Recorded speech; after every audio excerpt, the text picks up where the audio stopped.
Okay. Please assign Professor Ayuna as a co-host.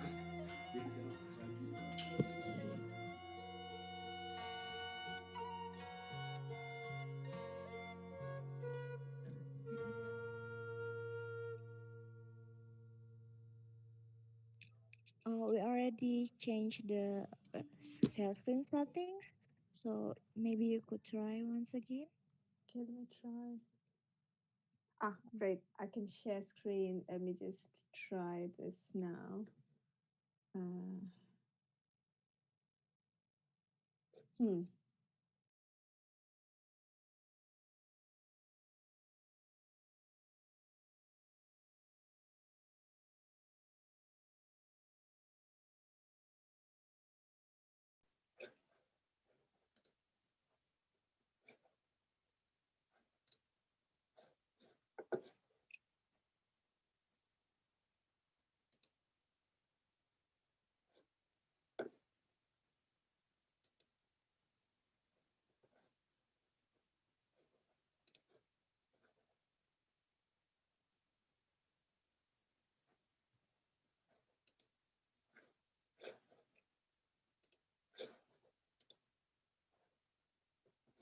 Great.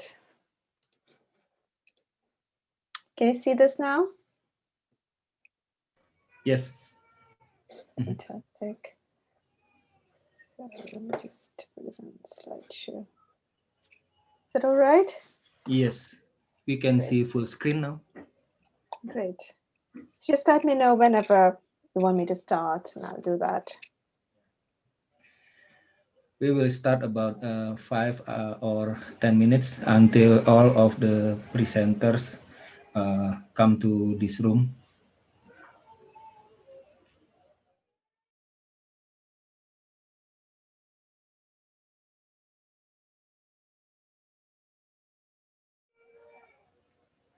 Yes, it is. Actually got very confused because it was GMT plus 7, but actually we are on British summer time, which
How are you doing?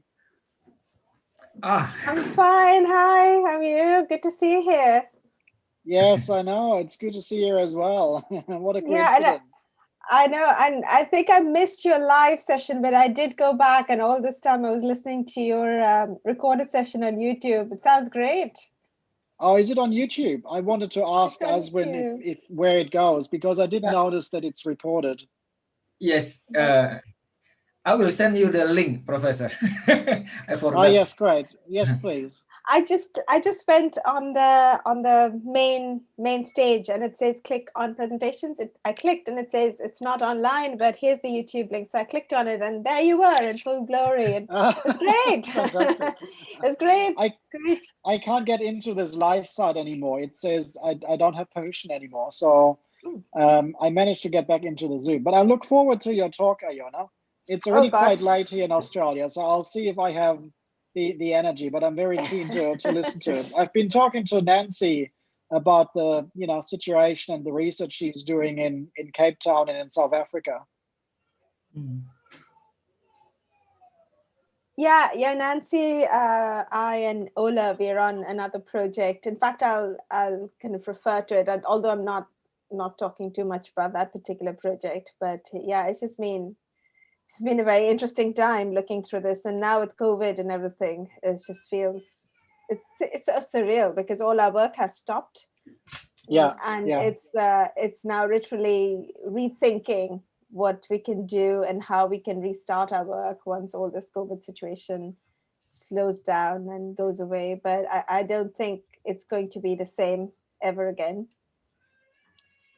So yeah, it's going to be interesting to see what's happening with smart cities now after COVID. It's actually it's very interesting because the smart cities have regrouped around COVID preparations and COVID contract tracing. So all the technologies Yeah, have been yeah. used in a very We've different way. done we've written a big piece on privacy and surveillance in the context of the contact tracing apps, and then how that kind of has implications for post-pandemic cities. If you're interested, I might I'd send love that to to see you. that. Yeah, yeah, yeah, It's definitely, still under definitely. review, so it's still work in progress.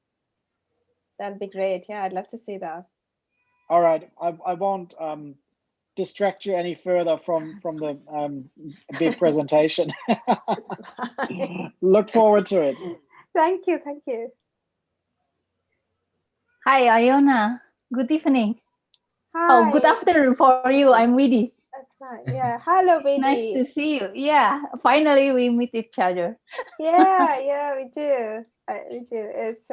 It's so sad because I was really looking forward to coming to Indonesia from last year, and then all Yeah, of this happened. I was so disappointed, but then at least we see each other virtually. yeah, but yeah, perhaps in the next 2 years we can see all of you Yeah, here in Bandung. I know, I know. It's such a shame.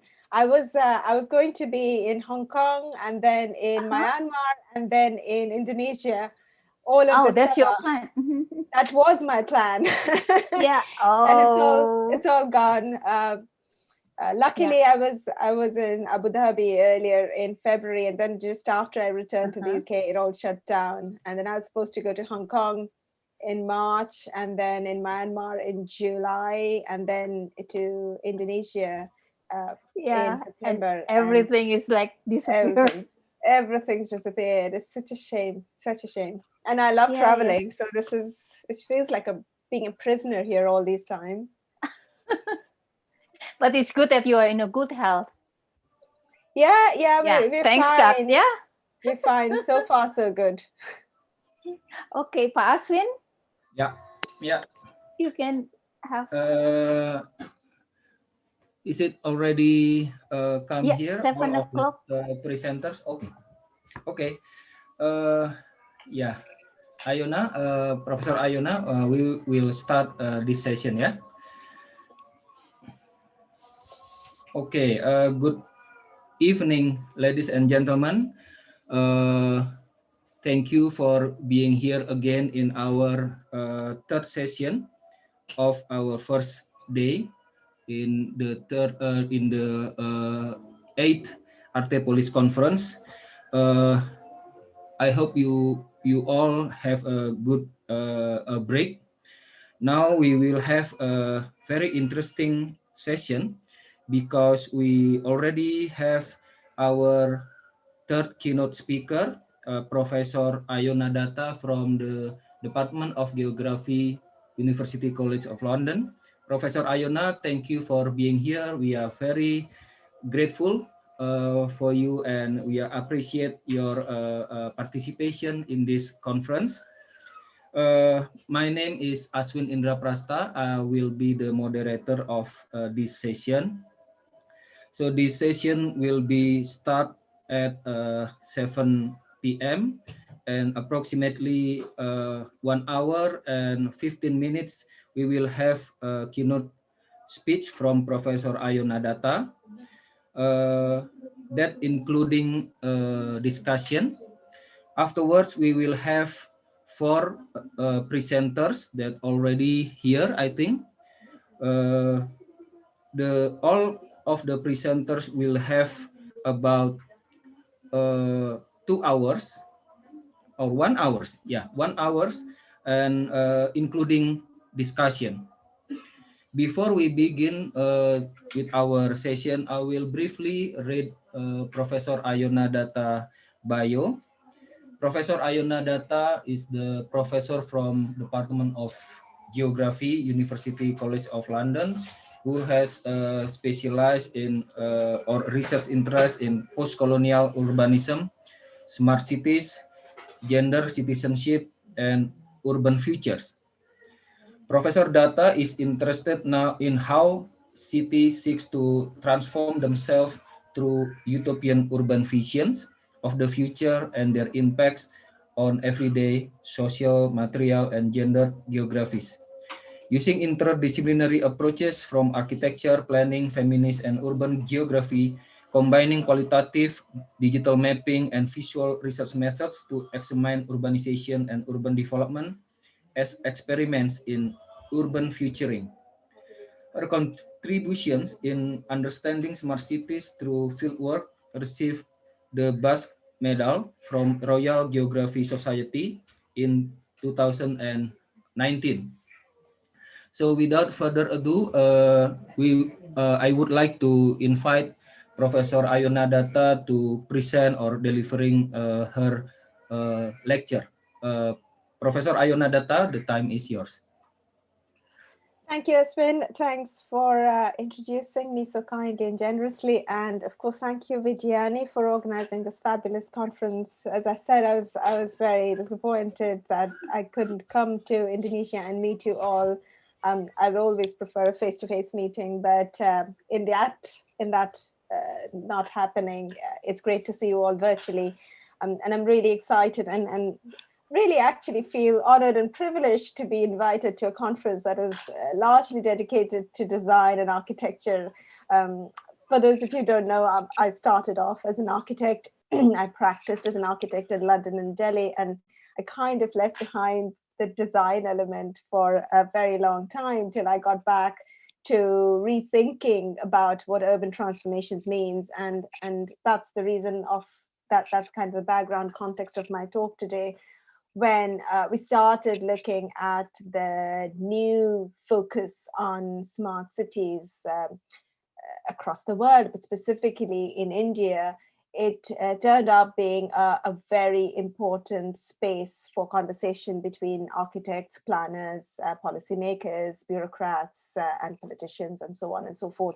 So it's been a really interesting experience for me to come back to my roots and rethink some of the things that I learned and practiced as an architect, but also to use those skills to think through what the current smart cities movement or the current smart cities discourse and practices and policies in India have done, both in terms of the transforming of the urban built environment, but also being set in a very politically charged social, cultural, and historical context.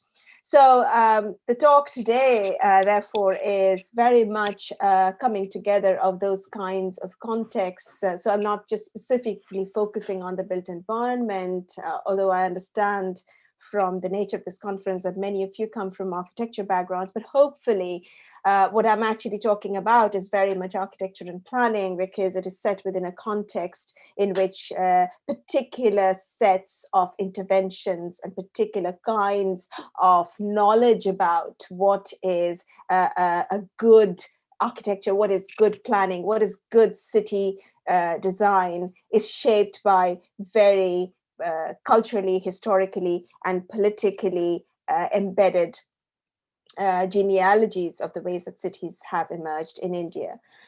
So the topic is what is smart about smart cities, and it's really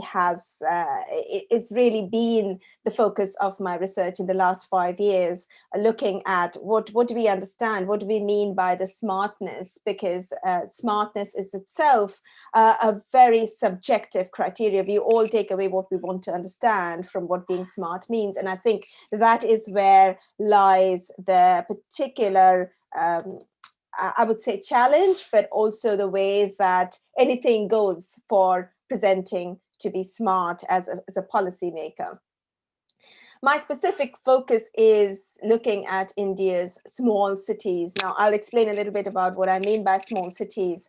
And it's really the reason I'm focusing on small cities, or reason that I am trying to articulate what is smart about smart cities by looking at small cities, is because when you look at India's smart cities imperative, it's mainly been on transforming the smaller sized cities in India. And now, of course, small is relative. I mean, if you take the same kinds of populations and sizes, these are very big cities in Western Europe.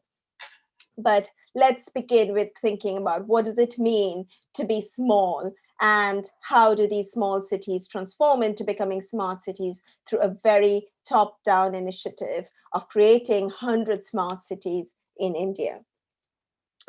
So I just want to start with this kind of introduction and the kind of sudden transformation in the political context in India in shaping cities and a kind of urban future for the next decade or so through creating new kinds of cities that are increasingly driven by technology. And this was highlighted in one of the key speeches of the newly elected Prime Minister in 2014, who immediately afterwards in 2015 gave a speech that focused on India's skills, scale, and speed.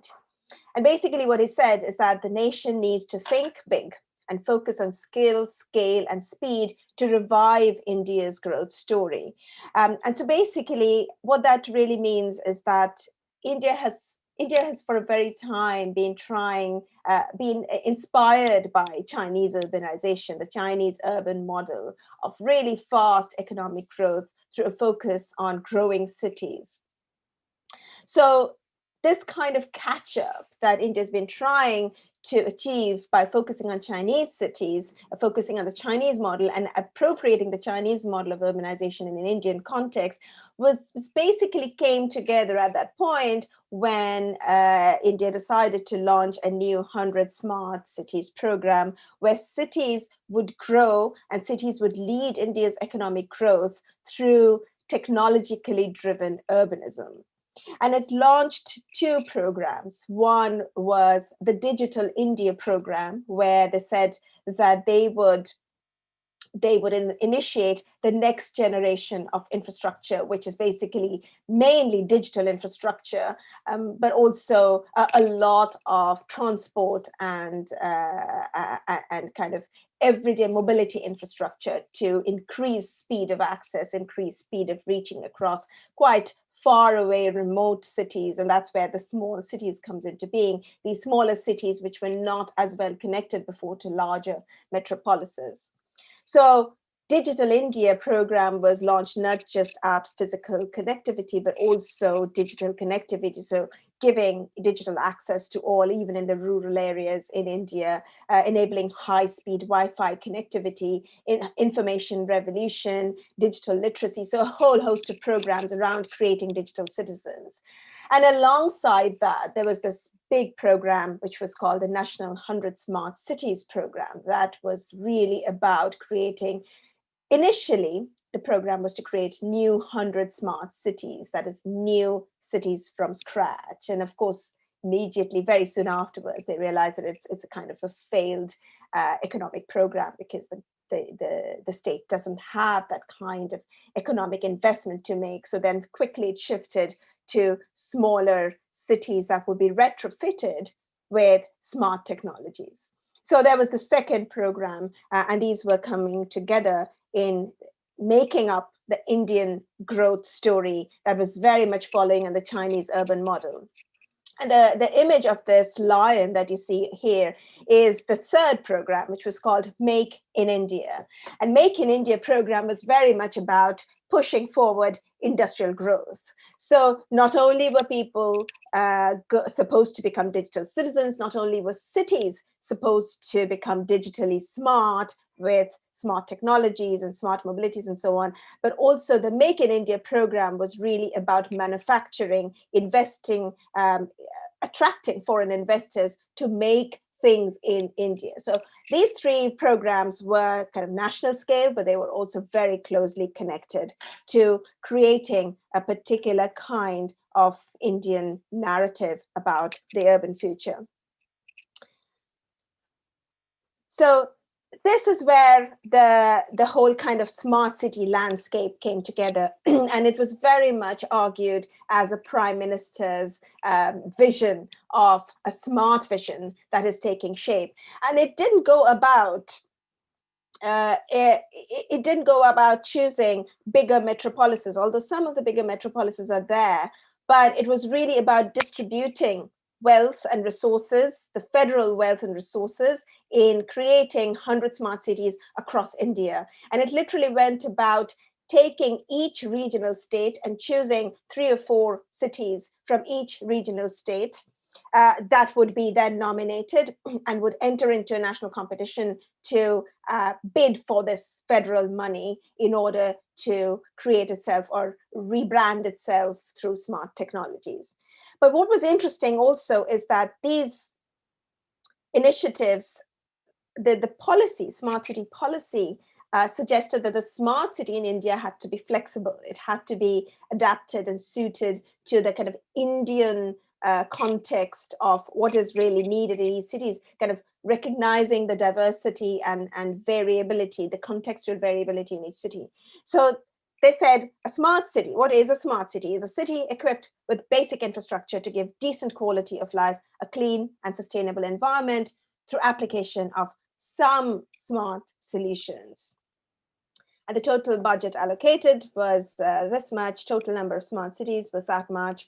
And only 20 cities out of 100 would be chosen for the first phase of funding. So there were 3 or 4 phases of funding, and every city had to bid for it. The first 20 would get the money first, and then next 20, and so on and so forth.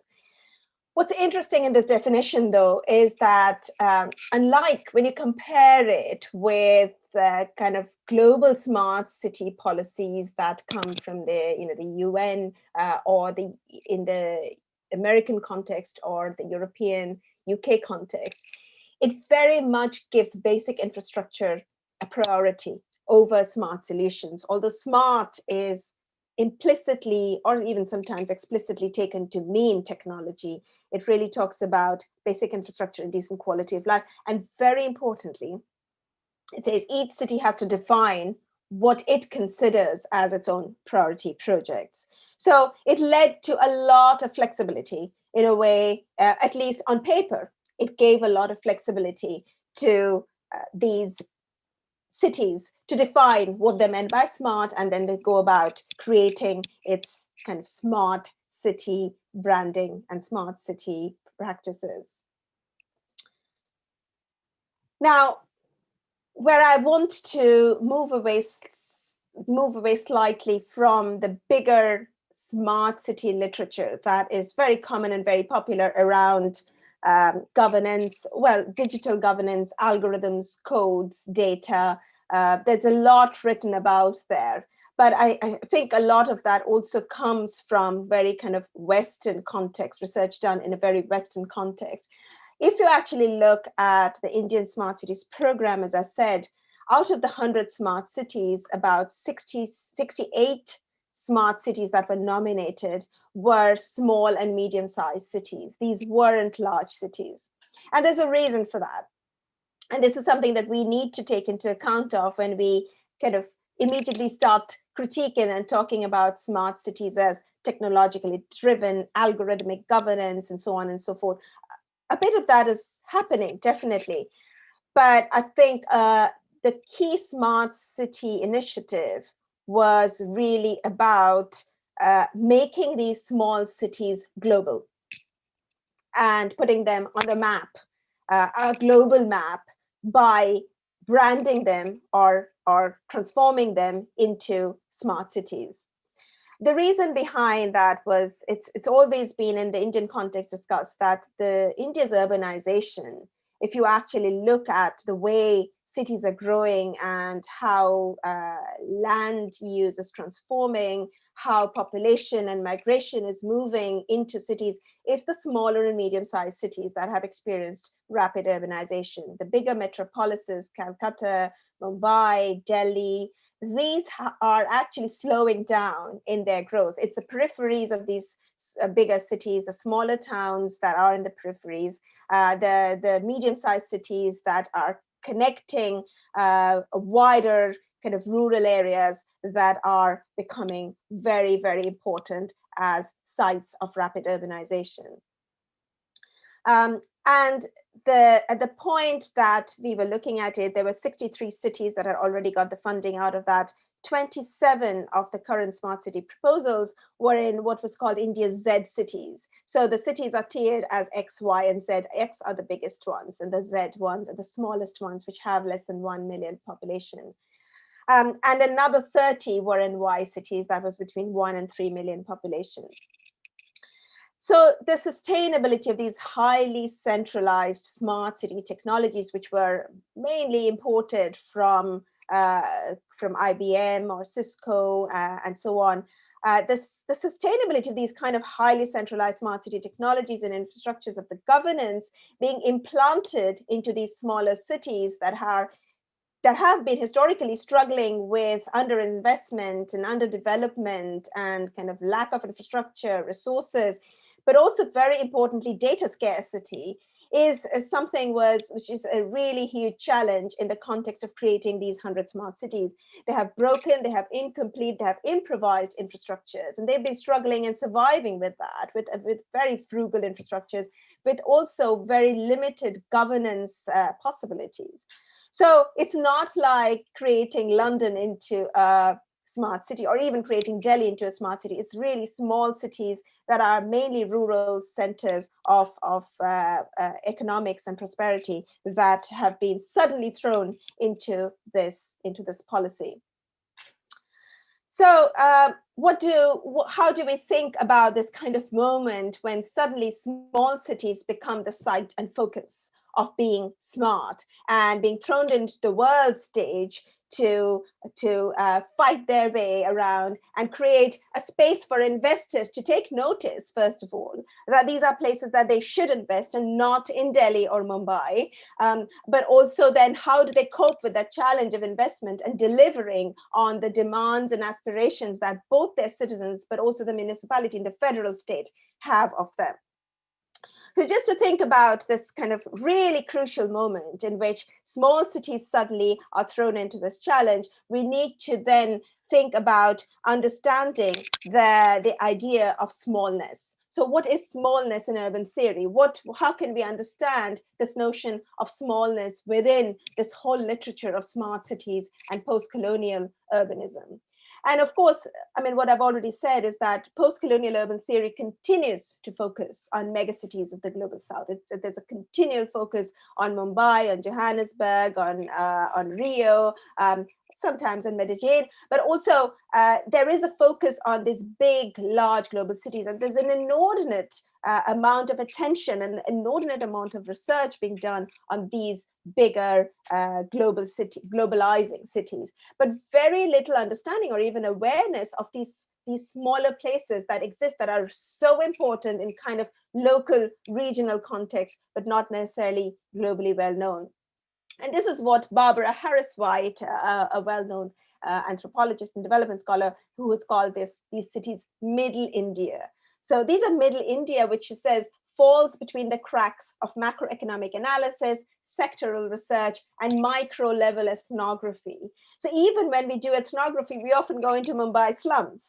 We go into slums of big cities. We go into looking at migration in big cities. But as Barbara Harris-White says, even both in the bigger scale research, but also smaller scale research, these cities are not paid attention to.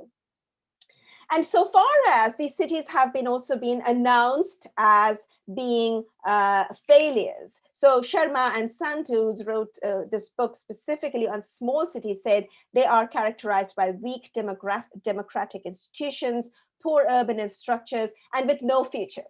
So they've just been declared as failures. And so when we were working on this, we were thinking about understanding what does this therefore mean? You know, are these cities, if they don't have any future, why are they part of this 100 Smart Cities program? What is the importance? And so we draw upon Bell and Jane's very important work on small cities to conceptualize these relatively. So we conceptualized India's small cities through their relative influence and reach rather than population size, density, or growth.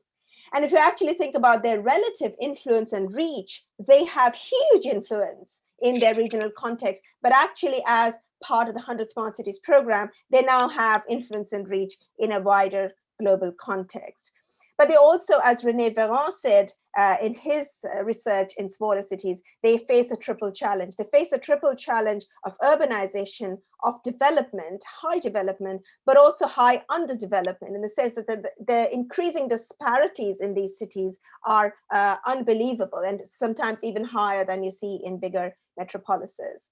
So the futuring, the urban future, India's urban future age, through the smart initiatives, actually is driven by the transformations of these smaller cities. And the futuring of these small cities is the fourth challenge that we identify that India's urban age faces. And India's urban age, therefore, is really the age of the small city.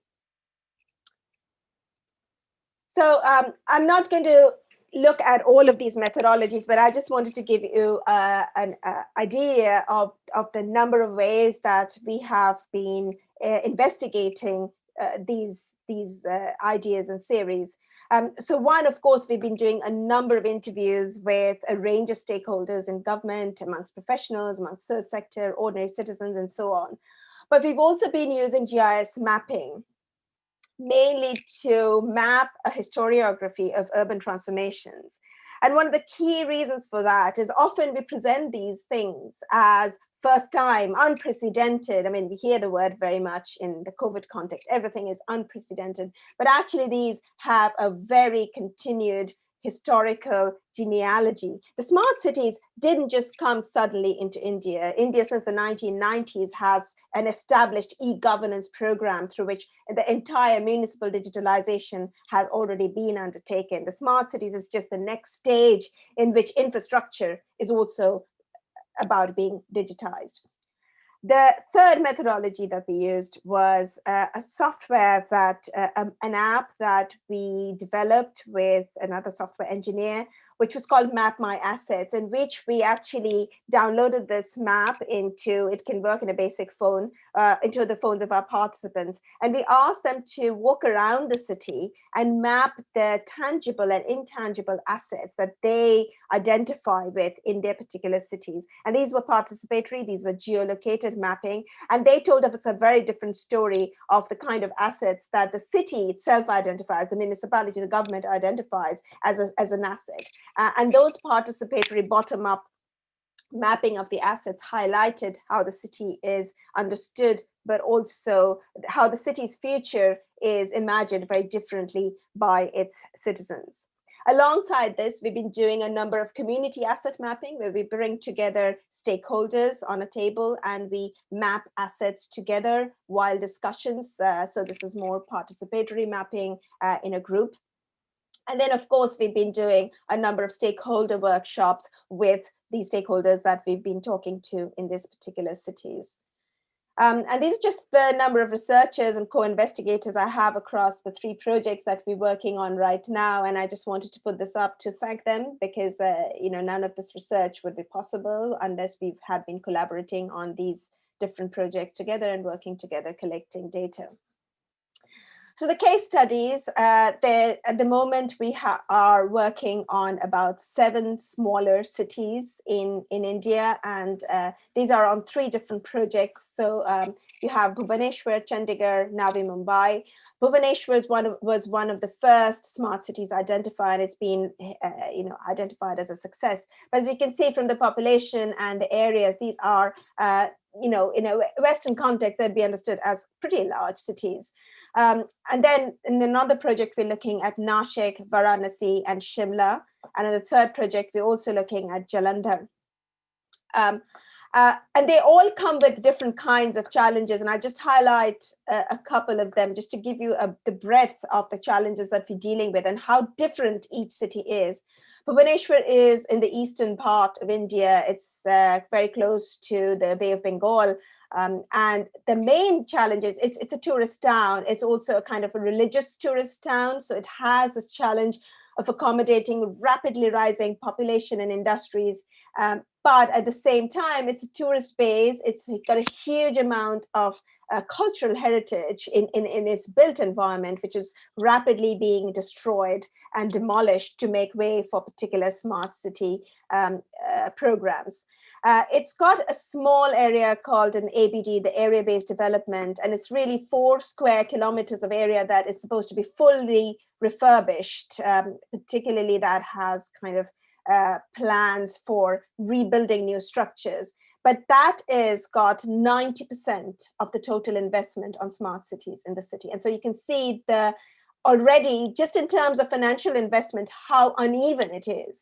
Whereas there are so many slums and kind of informal areas in the city that are not getting any of the smart city investment at all. Chandigarh, similarly, is a new city. If you know about architecture, it was the city that was designed by Le Corbusier. So it's a very important modern city, one of India's first modern cities. The same way, the area-based development is only 5 square kilometers, but gets 96% of the total investment. Navi Mumbai, interestingly, opted out in the Q&A session. I can tell you about. I can tell you why it opted out and decided not to be part of this program. Nashik, again, is a very interesting city because it's, again, historic, very historic, but also cultural tourism. At the same time, Nashik is in an area which is the only India's vineyards. So it's kind of facing tension between the old and the new. The old city of the Kumbh Mela, the 12-yearly Kumbh Mela, which is a very important historic Hindu festival, and has had enormous environmental costs on the river basin. On the other side, it's getting this increasing tourism from the West, but also India's elite to do wine tasting and cultural tourism of the Sula vineyards. And this is where it has caused a lot of tension within its kind of civil society. Again, the smart city area-based development, where there's going to be actual rebuilding, is about 3.7 square kilometers, but getting 54% of investment. Varanasi, again, I'm guessing everyone has heard of Varanasi. It's a very important Hindu holy city. It's got the similar challenges of heritage and tourism, but also very high pollution, very high polluting industry, which actually has turned the Ganges, which is what the Varanasi is built on, the most holy river in India, into one of the biggest sewers in the country. Shimla is a very interesting hill town. It is the old imperial summer capital of India. And I'll refer it a bit more to Shimla in the coming slides. This has, again, got a very different contestation. It's historic, but it's also a very highly touristy site. It's kind of faces huge tourism during 2 summer months because it's on the hills, it gets cold during winter, not very many people go there.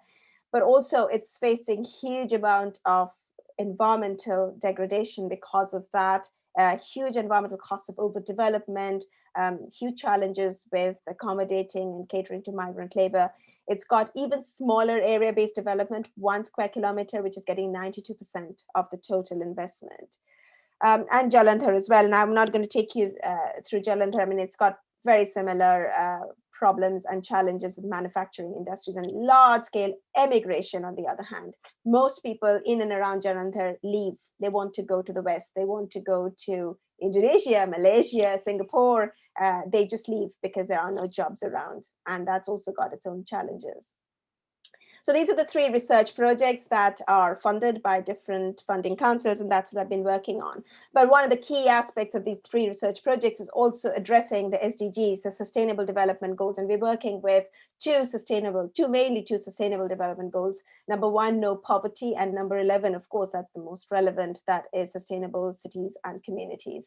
There are also others that we tap into, which is number 5, gender equality, number 6, water and so on and so forth. But these number 1 and 11 are the two main ones. So part of our research is also having active kind of proactive solutions on ground to actually show that things we've made a difference to communities in some way or the other.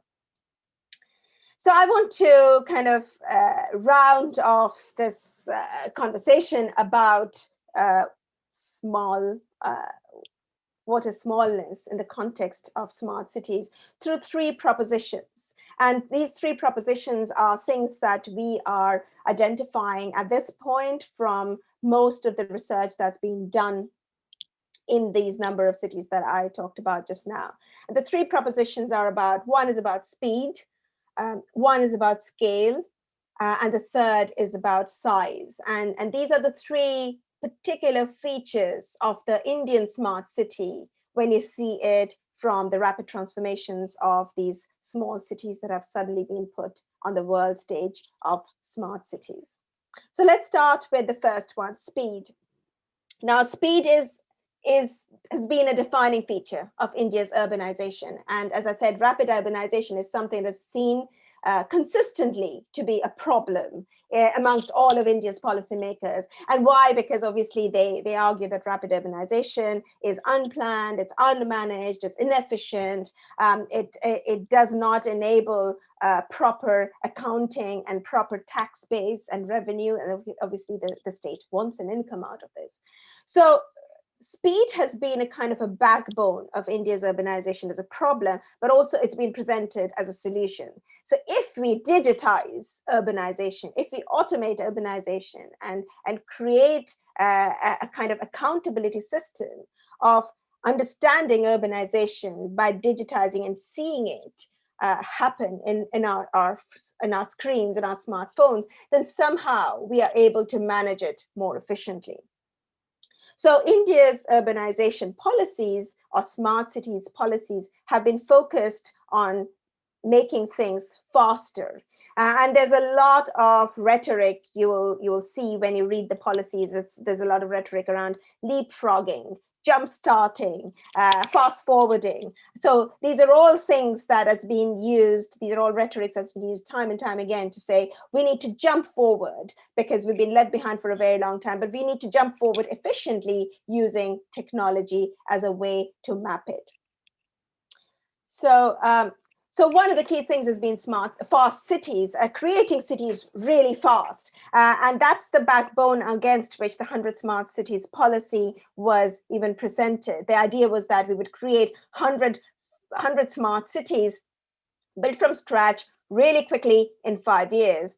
And was built around this whole new infrastructure of corridors, of high-speed industrial corridors, that was presented as the kind of a golden quadrilateral that would connect Delhi, Mumbai, Chennai, and it hasn't been connected to Kolkata. So this is Kolkata here. So the 4, Delhi, Mumbai, Chennai, and Kolkata, these 4 metropolitan globalizing cities would be connected by this industrial corridor, the fast corridor that would take goods and people all around, and hundreds new smart cities would be created along this corridor. So this is one of our stakeholders in government who said, if you read the budget of 2014, it had a specific initiative that it'll be satellite cities. So that was the idea, original plan of 100 satellite cities that were built along this golden quadrilateral. They had proposed that none of these satellite cities would be large enough to make it an independent city. They had proposed that these satellite cities will be connected with the main city by high-speed corridors. That was the initial proposal. So it was the greenfield development of new cities. But when the question of payment came, then they started changing their policies.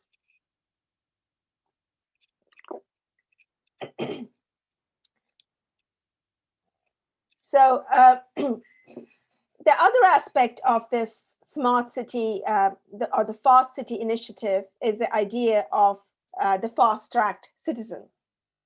So when the proposal changed, obviously, immediately, very soon after, from 100 new cities to 100 smaller, well, more or less smaller cities, there was suddenly a need to create digital citizens, because even though India has had this digital revolution since the 1990s and much more recently, it's speeded up.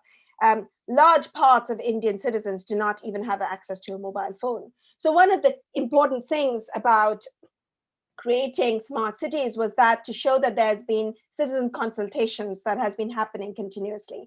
And in order to create these citizen consultations, you need people to come online, because most of these citizen consultations were reliant upon Facebook, on Twitter, retweets, Facebook likes, and so on. So if you don't have people online, you're not going to be able to show that you've done citizen consultations. And that was one of the key elements of the cities, 100 Smart Cities competition, that the cities had to show that they had extensively consulted with their citizens. And this is directly from the proposal guidelines. Point 7 says, the proposal development will lead to creation of a smart citizenry. The proposal will be citizen-driven from the beginning, achieved through citizen consultations, using active participation of groups of people such as resident welfare associations, taxpayers, senior citizens, some slum dwellers associations. During consultations, issues, needs, and priorities of citizens and groups of people will be identified and citizen-driven solutions generated.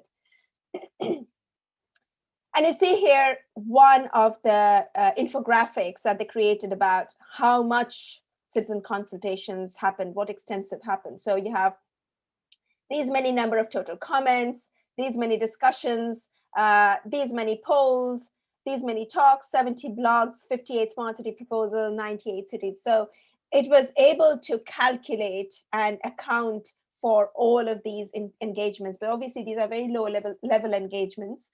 These are also engagements largely with citizens that are already privileged, because unless you were quite privileged, you wouldn't have had access to a smartphone.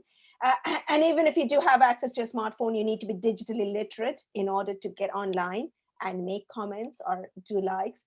So it was obviously already very uneven and skewed towards the privileged citizens in each city directing and consulting on what they wanted. And often it led to proposals around NIMBYism. I don't want this slum in my neighborhood. How can you have a slum in a smart city?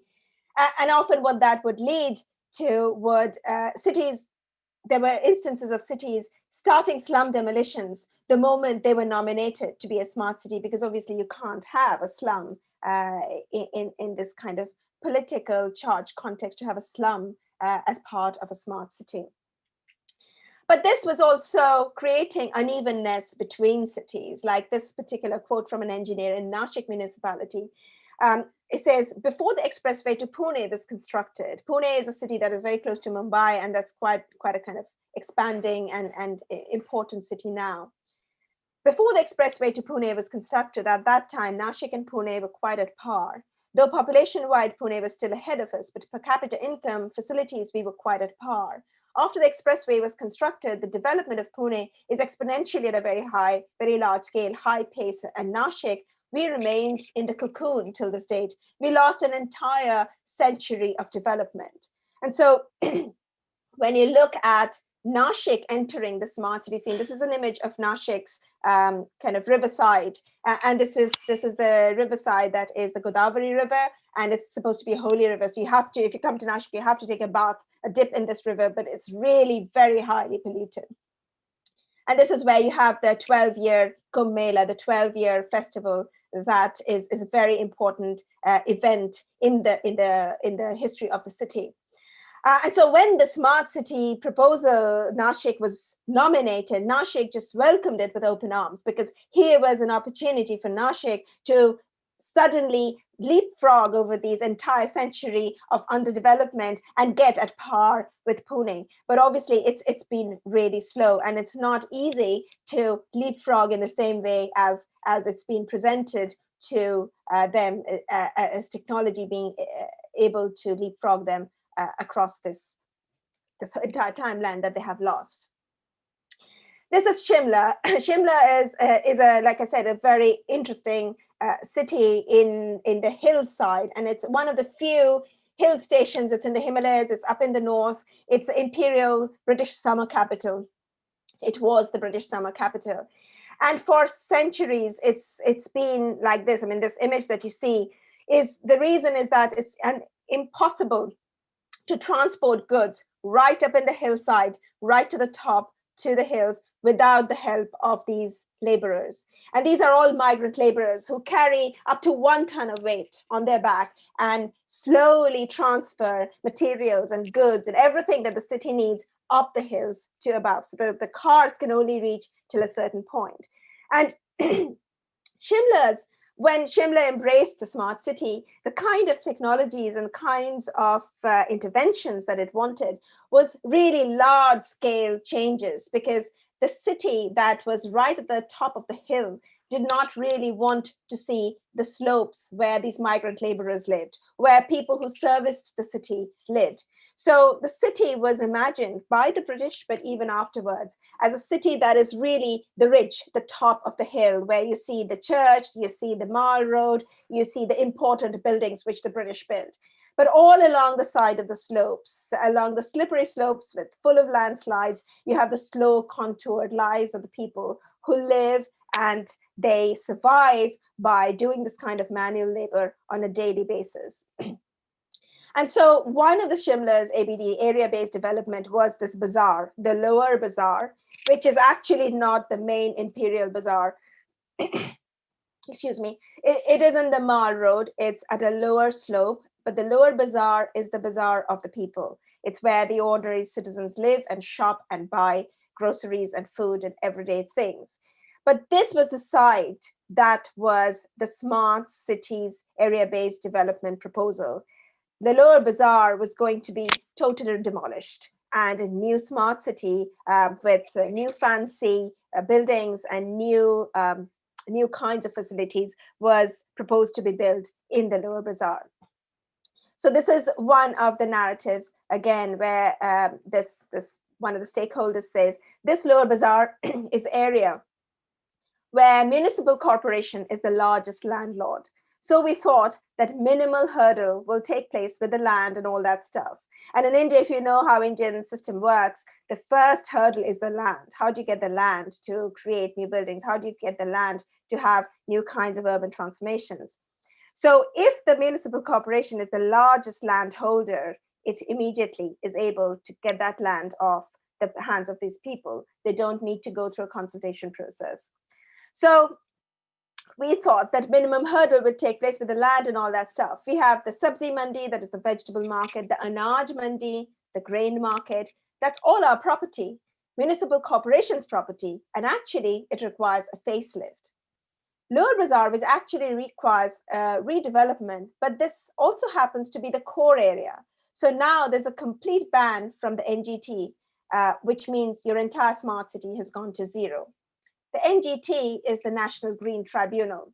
So when this proposal came through that they were going to demolish Lower Bazaar and create a new smart city with floors that were 5 or 6 stories high, immediately civil society went to the National Green Tribunal and created an injunction. And the National Green Tribunal, which is like an environmental court, said you cannot build 5-story buildings along the slopes of a hill that is prone to landslide every year.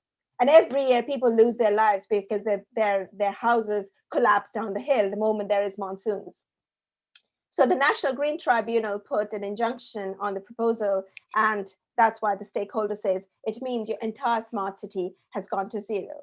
So what I want to say is, even though speed is an imperative, speed also remains a rhetoric, an illusion, an aspiration. But the actual ground realities of creating these smart cities are subject to a number of the realities of everyday life, the reality of labor, of struggle, of land, of histories of people, but also environmental issues that have not been taken into account in imagining and making policy about smart cities. So second one, excuse me. So the second feature is about scale. And scale, I suggest, scale is in the consultation, the scale of consultation, the scale of mapping that has not been done before in these Indian cities, especially when you think that these are smaller cities. This kind of scale of mapping has never been done before, but also the scale of erasure, which I was referring to in the earlier slide about Lower Bazaar. has again not been imagined previously in any previous Indian policy on urban transformation. So let's talk about the scale. So as I suggested, the citywide consultations, this kind of scale of citywide consultations have not been seen before previously in any of the earlier national urban development programs. And if you see, every city that was part of this 100 smart cities had to do these citizen consultations, albeit citizen consultations mainly online. But you see, for the first time, these kinds of infographics being presented by each city about the kind of consultations they have done. So you have Chandigarh talking about citizen engagement, smart city walks, sessions, discussion sessions, MyGov talks, the kind of wards that were covered, MyGov submissions, Facebook likes, tweets, followers, 407 views of YouTube videos. So these are the countings have been done. Number of essay entries from students, 310 essays on MyGov, drawing poster competition. So they did a kind of large scale of consultations that were not just about likes or retweets, but they were also about making competitions and particularly trying to change the mindsets or creating awareness through the youth. There were a lot of schools that became part of these citywide consultations. They did these drawings, these posters, recitations, lots of different kinds of arts based stuff that they became part of as well to spread the agenda of what a smart city is. And then, of course, workshops. Similarly, Varanasi, you can see the kind of engagement statistics they put up. So the scale is where we again see the characteristic feature of these smart cities in India, where the consultations for the first time addressed a wider range of citizens. But again, these were limited to those who had access to specifically to smartphones or specifically to online digital platforms. Okay, let me just finish this up. It's also saying that one of the other things that came up from these citizen-wide consultations was a number of issues related to basic infrastructure. And when the cities began to then create their proposals, they realized that not all of these could be put in the proposals, because one of the key criteria of the proposals is that we could use technology to make transformations. So if there was a demand from citizens to, let's say, bring water into a slum, that couldn't really be provided, because we could only provide water if it was attached to a digital technology. So we could put in smart meters, we could create smart grids, but simple water connections could not be part of a smart cities program. So what you immediately see is the unevenness in the city, where areas, communities that are already out of basic infrastructure could not be provided for as part of the smart city policy. They had to be part of other policies that were there that were targeting slum dwellers per se. So when smart meters were installed, when smart mobility features were installed, they were installed in places that were already connected. So smart bus shelters could be created. Smart meters were installed in places that already had water supply lines, and so on and so forth. And that kind of increased the differences between the poorer and the richer areas in cities. Now, one of the other characteristic feature of scaling up was the rescaling from the decentralized state of urban governance to a federal state of top-down governance.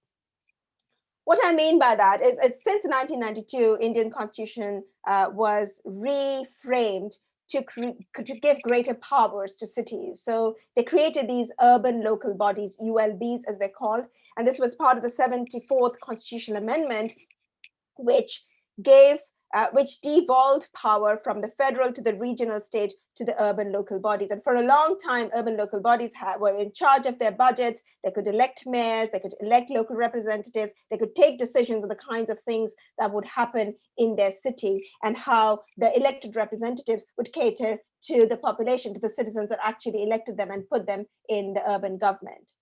Now, with the smart cities, the way that it was planned, the framework of smart cities was an SPV model. And this SPV model was a special purpose vehicle. And this is what I'm calling Smart Cities Inc. It created a private company. And this private company was created through a new Special Purpose Vehicle Act in 2014, which became a parastatal smart city company.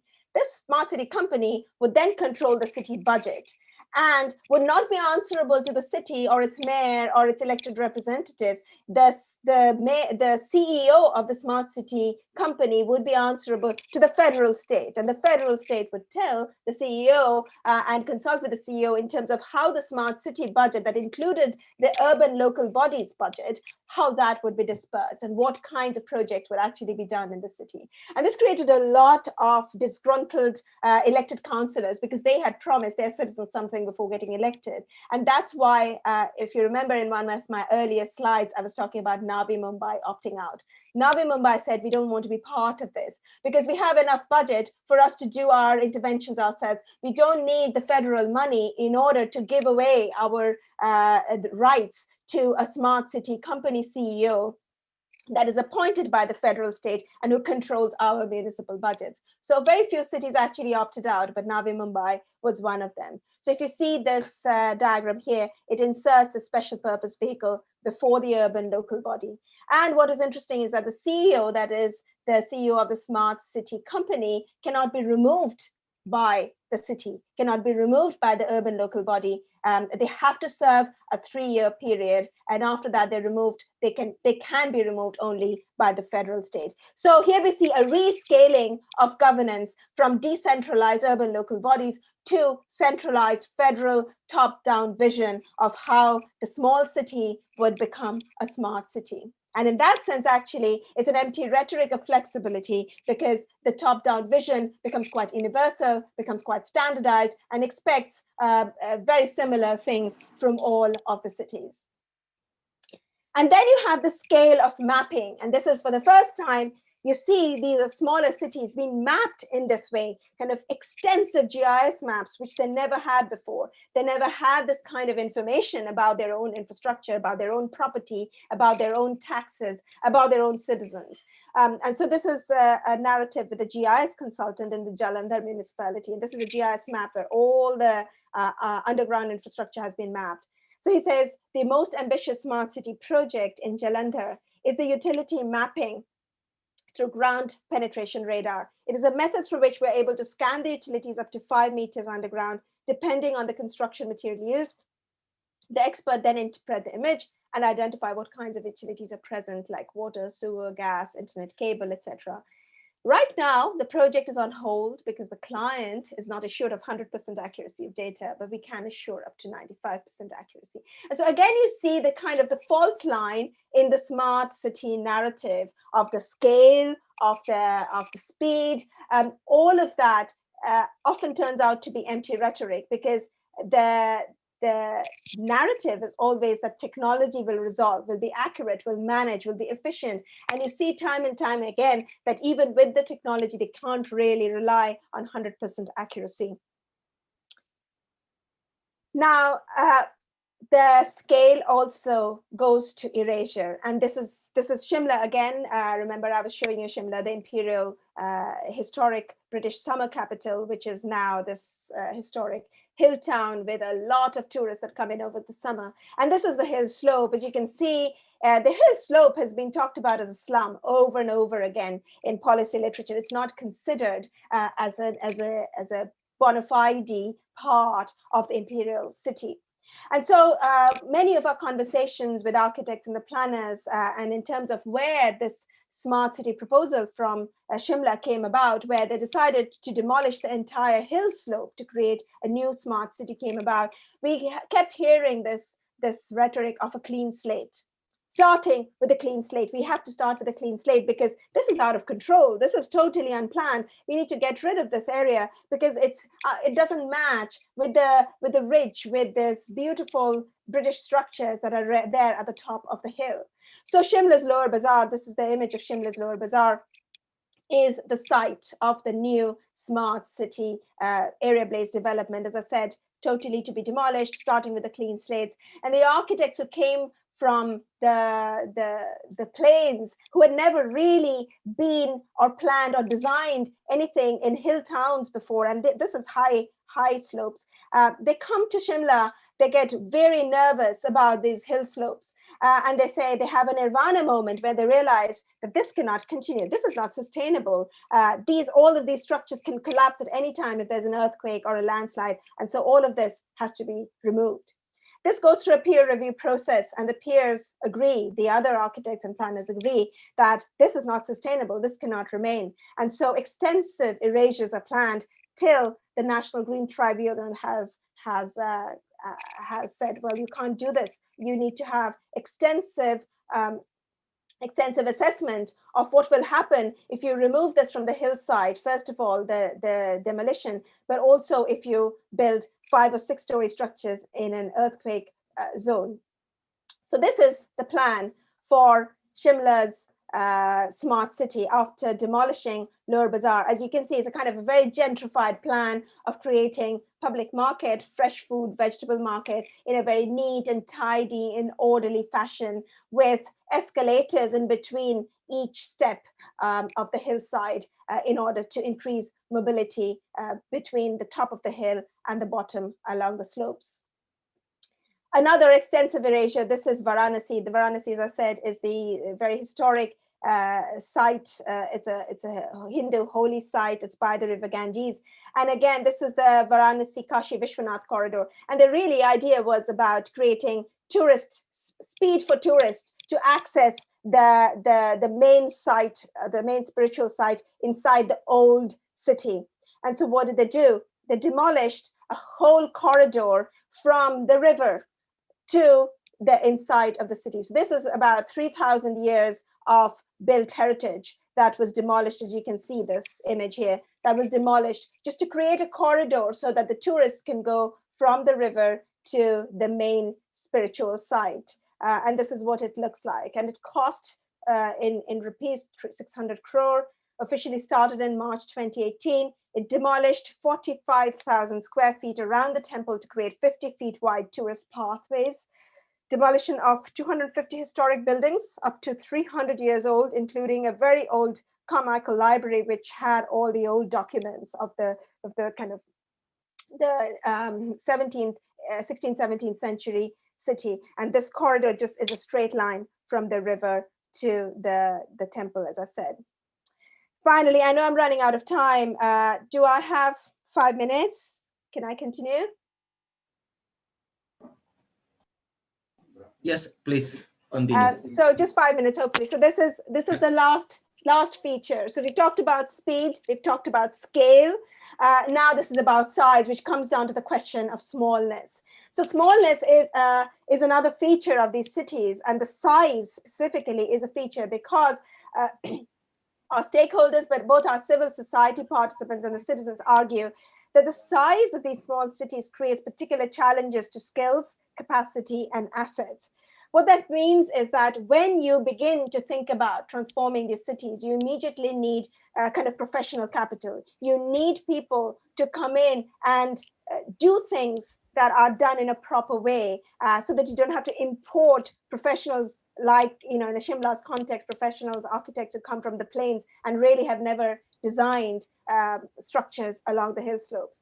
So this is one of the narratives again.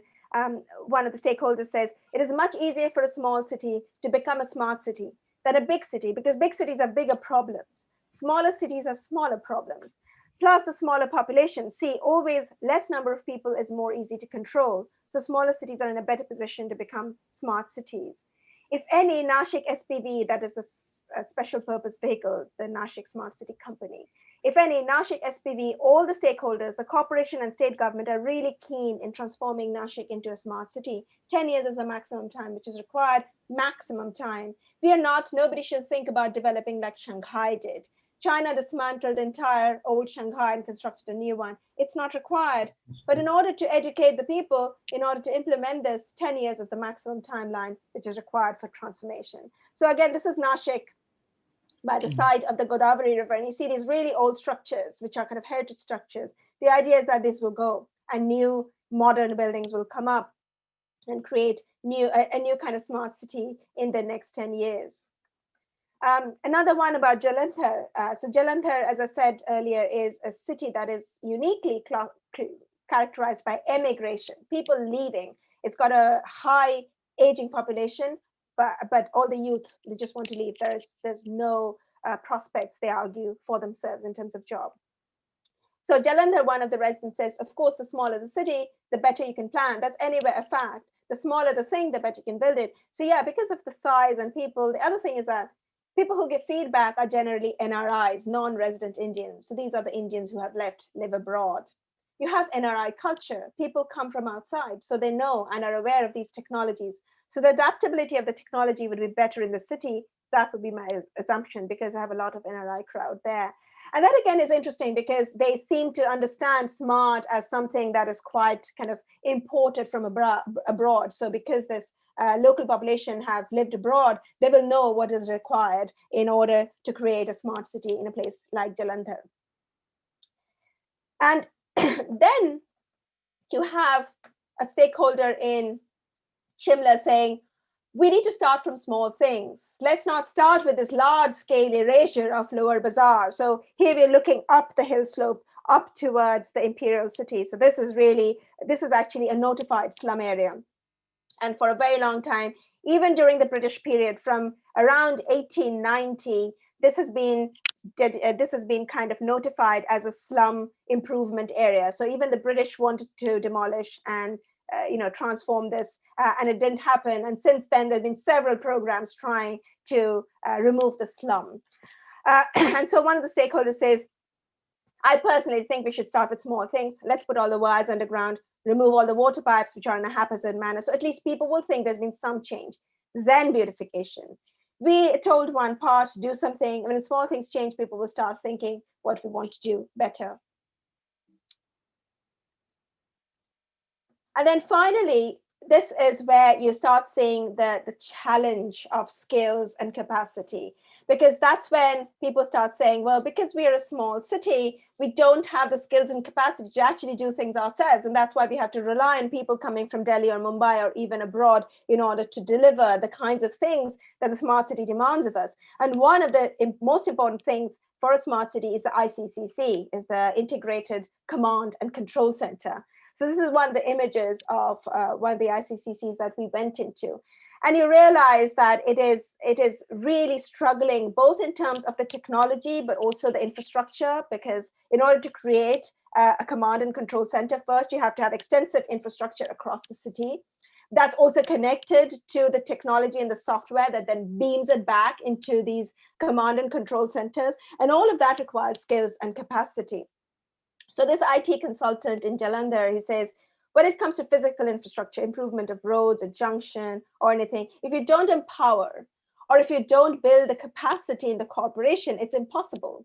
Any external agency is external to them. We don't know what's going on, but the municipality know better because they're doing it every day and night. It is an internal thing. We cannot suggest this, but as a top-down approach, ICCC will be successful, not the other thing. And the thing that the ICCC will be successful because they're kind of bypassing the municipality and just kind of doing their own thing. They're getting the algorithms, they're getting the software, they're getting all the CCTV cameras, and they're able to bypass the municipality. The moment they suggest they have to go through municipality doesn't have the skills. And so we asked them, so what's going to happen once you have set this up and the smart city proposal is finished? You will be leaving as external consultants. Who will be carrying on? Who will be doing this? And most of these ICCCs are actually going to be given to the police to manage. So it's basically increasing the capacity of the police to surveil and control through these command and control centers. And then you have the community assets, which is a total disjuncture from the way that the smart city has identified assets. So the smart city identifies assets in terms of monetization. So Lower Bazaar in Shimla, if you demolish and create a new gentrified market, it's going to generate income. And so that's how the smart city top-down thinks. But for Professor, excuse me, Professor, I'm sorry, you have only 1 minute. Yes, I'll finish now. This is my last, but one slide. So yeah, so in terms of the community assets, each community says, well, we are not an ordinary city. we have a culture, we have a colonial heritage, we have intangible heritage, and these things need to be taken into account when we imagine smart cities. So I'll end with this slide, and it's kind of things that I've been saying already. But size matters. Small cities are test beds of learning, experimentation, but also slippages and failures of smart city from above. And we need to take into account when we think about smart cities, there's no one smart city, but also when you think from small cities, size definitely matters. But also that speed is an illusion. Scaling up or down, it does not transfer into faster urban transformation, as we saw. The rescaling of centralized and decentralized governance did not necessarily make the smart city happen any faster. And there lies, I think, a number of disjunctures in thinking about small cities going smart. The disjuncture between the kind of surveillance infrastructures of the command and control centers and the kind of very analog systems in which the community works. The governance infrastructures where you have the company, the smart city company, that is kind of envisioning a top-down vision, and the municipality that works more with the people, being elected by the people. And then finally, the disjunctures in the imagination of what actually is an asset, what is a tangible or an intangible heritage, in terms of the public understanding of it, the private understanding of it, but also kind of the federal, state, and urban authorities' understanding of it. I'll leave it at that. I'm sorry I went out of time. Thank you, Professor Ayonadata, for this interesting proposition regarding the speed, scale, and size of the small city for smart city. Unfortunately, we have very tight schedule now, and there's some question from the attendees that I would like to read, or I would like to take this opportunity to for the attendees to ask directly to you. Firstly, from Professor Wijaya Martokusumo. Pak Wijaya, you may ask directly your question to Professor Ayonadata, please.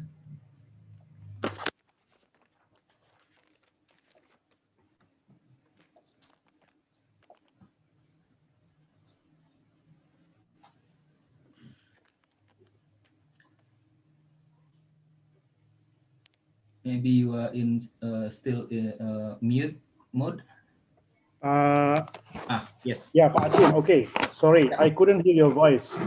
But now, wait a minute. Can you hear me? Yes, yes, clearly. Okay, Professor Datta, thanks for your presentation. It was a very interesting one, but I would like to ask questions based on your recent different projects that you explained to us. What would be the parallel issue in defining the smartness of a city?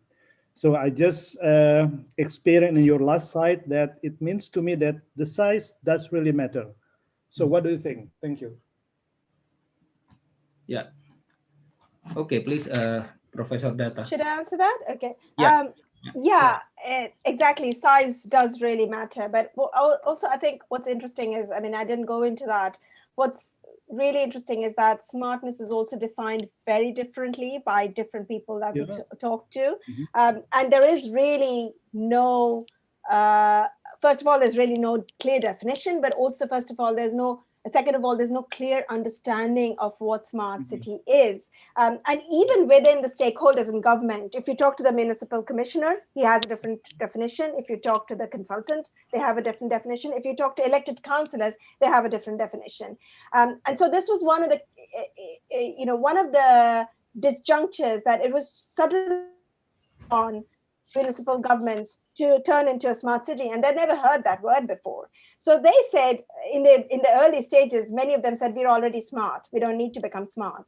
And then they realized actually this is giving them a lot of money, and so then of course they wanted to use that money to make infrastructure programs that they've not been done before, they've not been able to execute before, and then they realized they actually didn't have say in it. So smartness has become quite a kind of conflicting playing field, full of tension, full of misunderstandings, full of confusions. And I think that's where its power lies. That's where it becomes a mode of governmentality.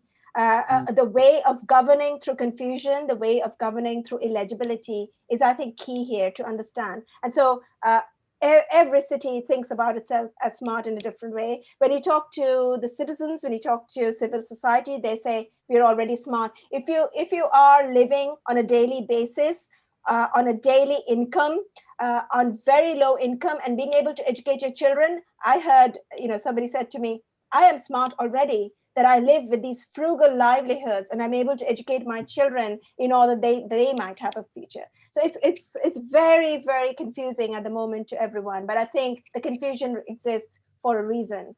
Yeah.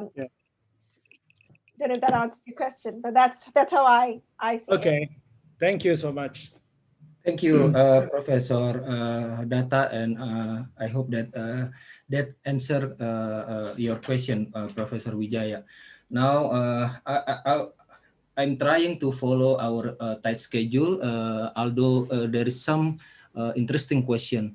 The second question is from Mr. Yogi Dwimas. You may directly ask your question to Professor Data, please. Hello, good night, Professor Data. Hi. Hello, it's nice to meet you and Nice can to talk meet to you. you directly. Yeah, I think I totally agree with you because I think the smart city vision from the government, I think is spreading all the in Asia. I think it's just like a jargon. It's that only the tagline. Basically the aim is for building new infrastructure. I think I totally agree, but because we're close with that project. Yeah, I was imagining that the government program wants to implement this smart city model, which seems force needs to be achieved in very fast and certain time. I think that will cause a gentrification from the local community and its values. I think because they try to push something. We cannot flip the hands in a very easy way. So I think so.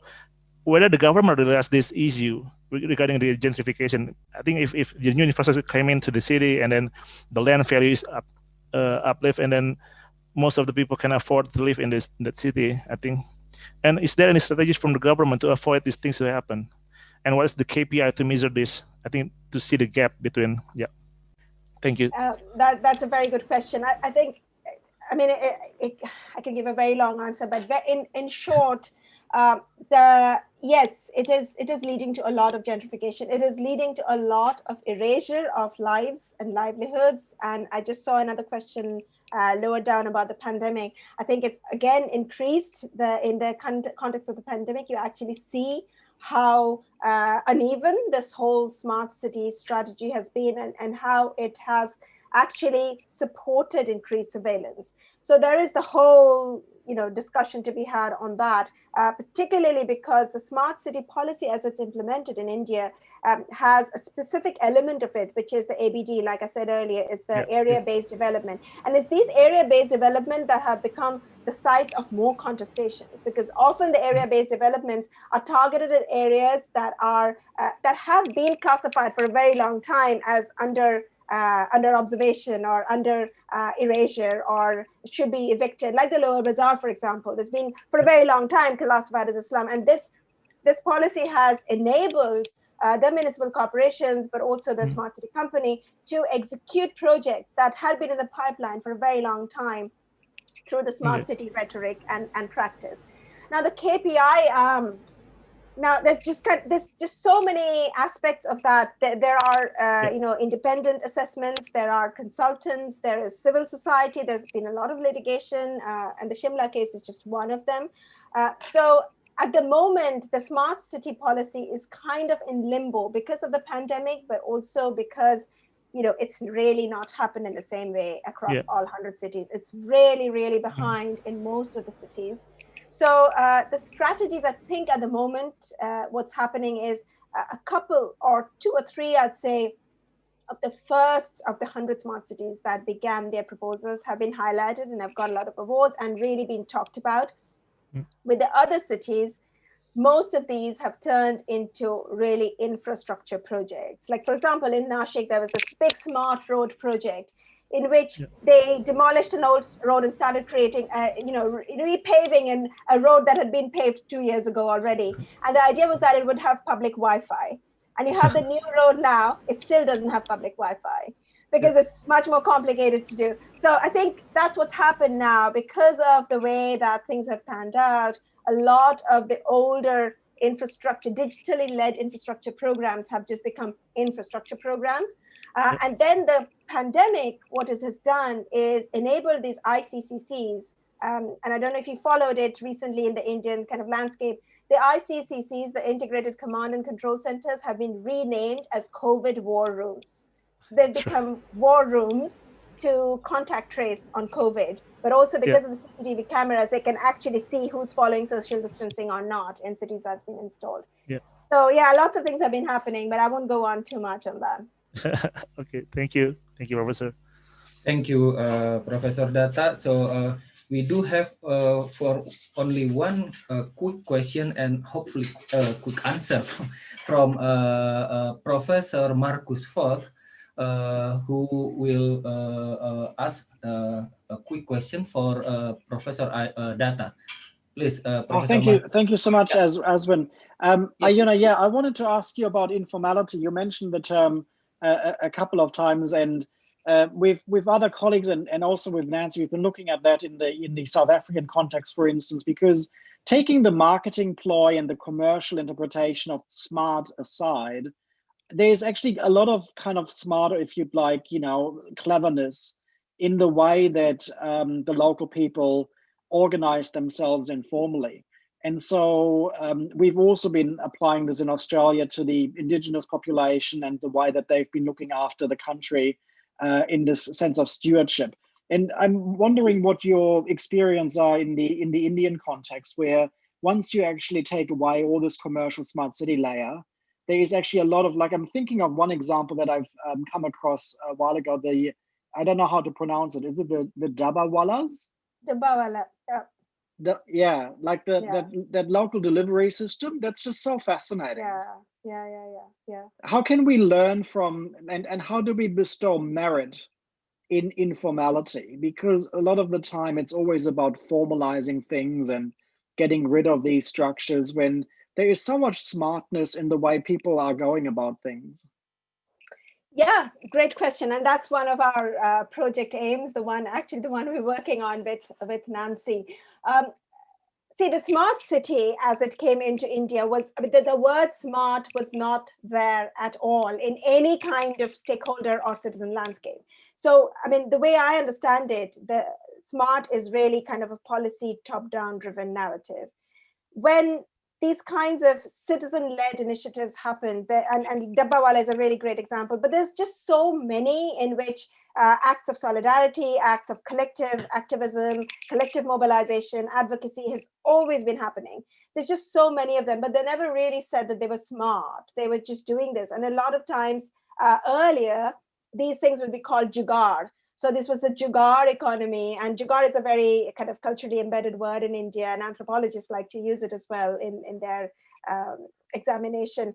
And this is really kind of making do with whatever you have. That's kind of jugaad, but also being entrepreneurial while you're making do. And Dabbawala is a very good jugaad system.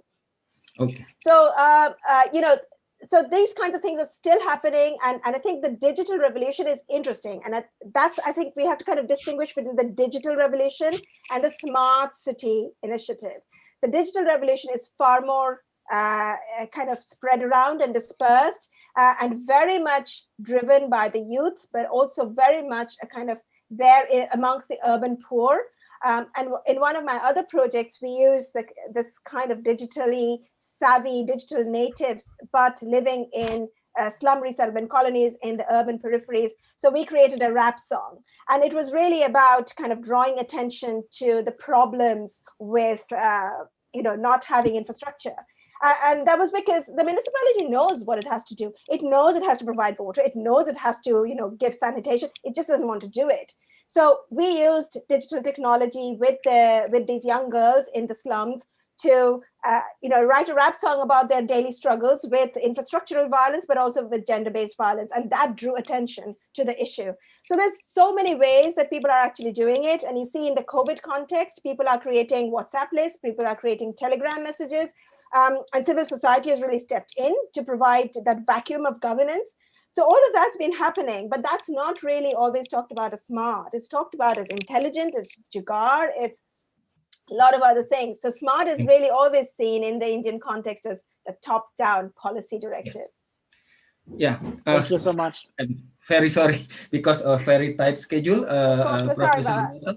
Of course, this kind of issue raised many interesting discussion.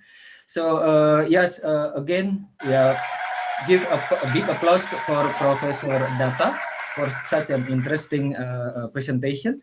Now we are going to move our second stage of this session, which are presentation from 4 of our presenters.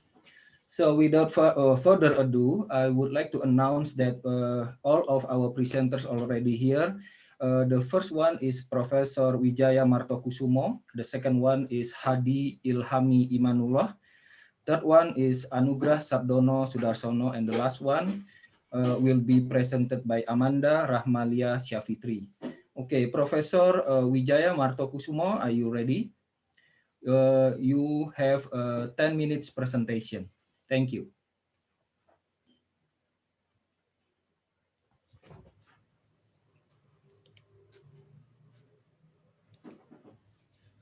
So, can you see my slide? Yeah. Okay, thank you so much. Good evening, probably good morning and good afternoon for everybody, for everyone else.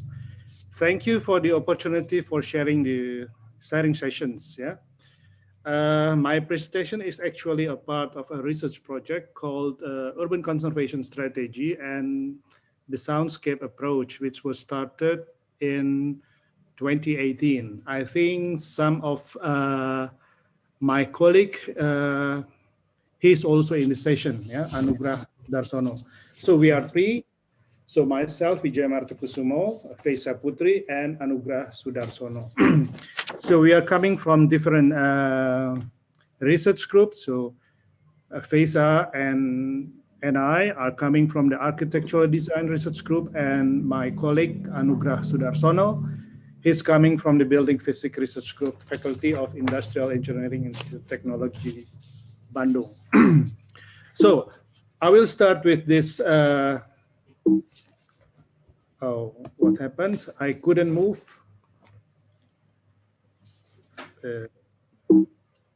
You can use the arrow icon on the left side. I cannot. Oh. Please just escape and then open again the file. Okay, I'm do that. Okay.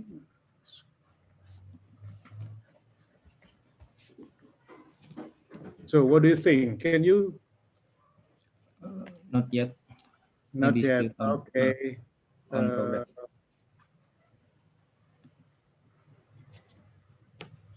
Okay.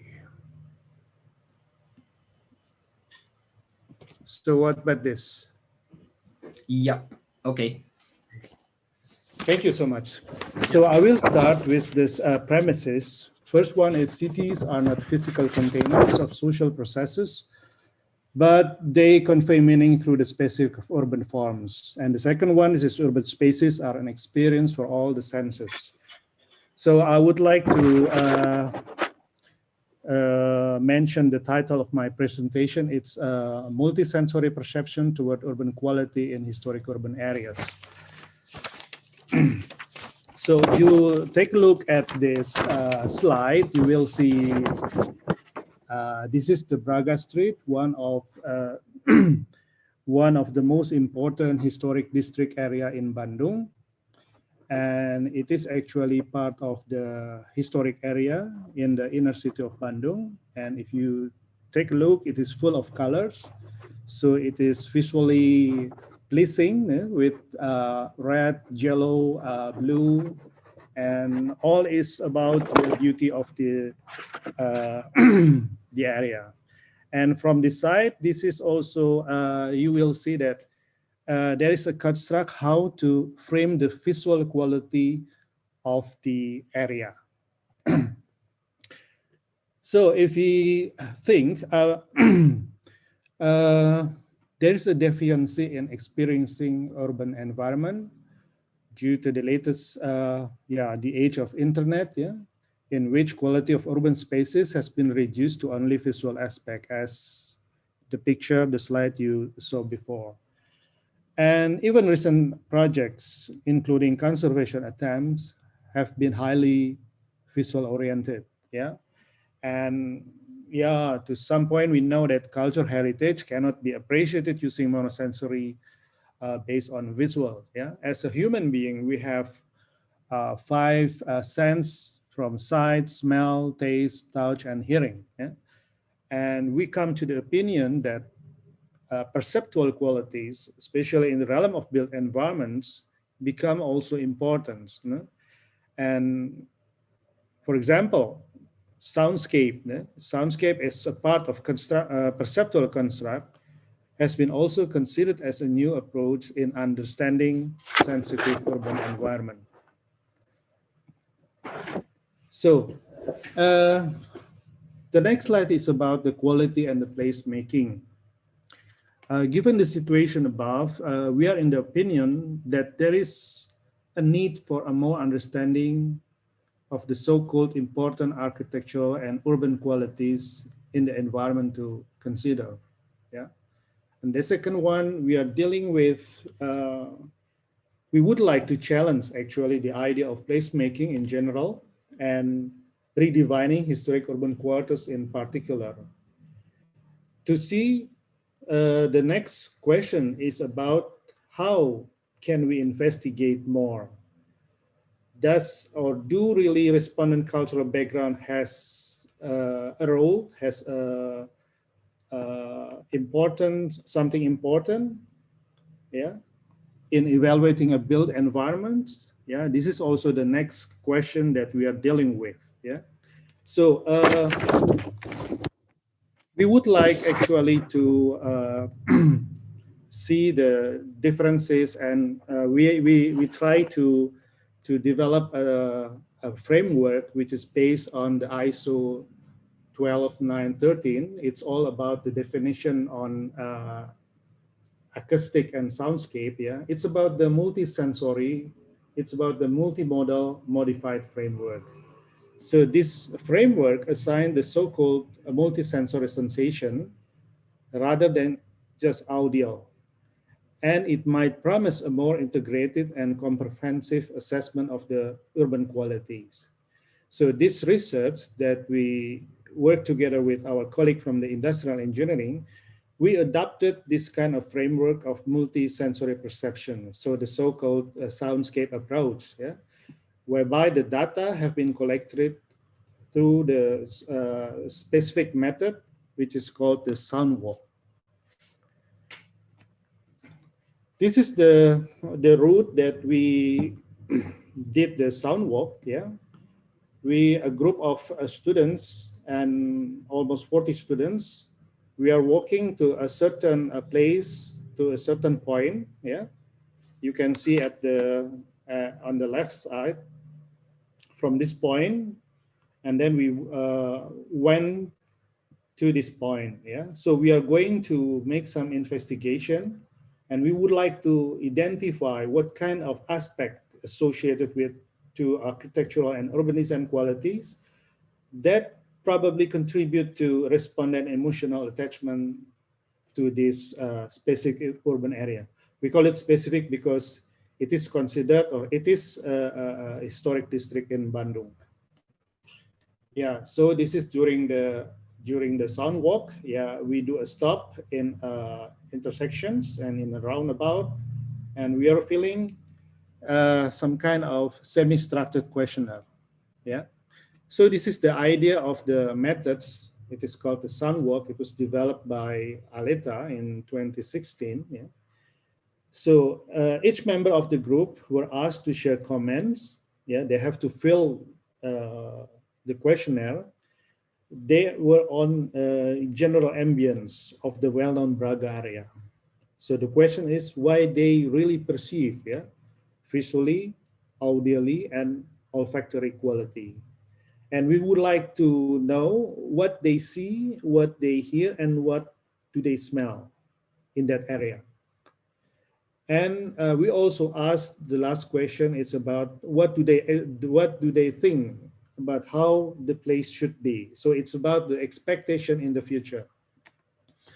So this is the situation how we did the sound walk and respondent filled the questions.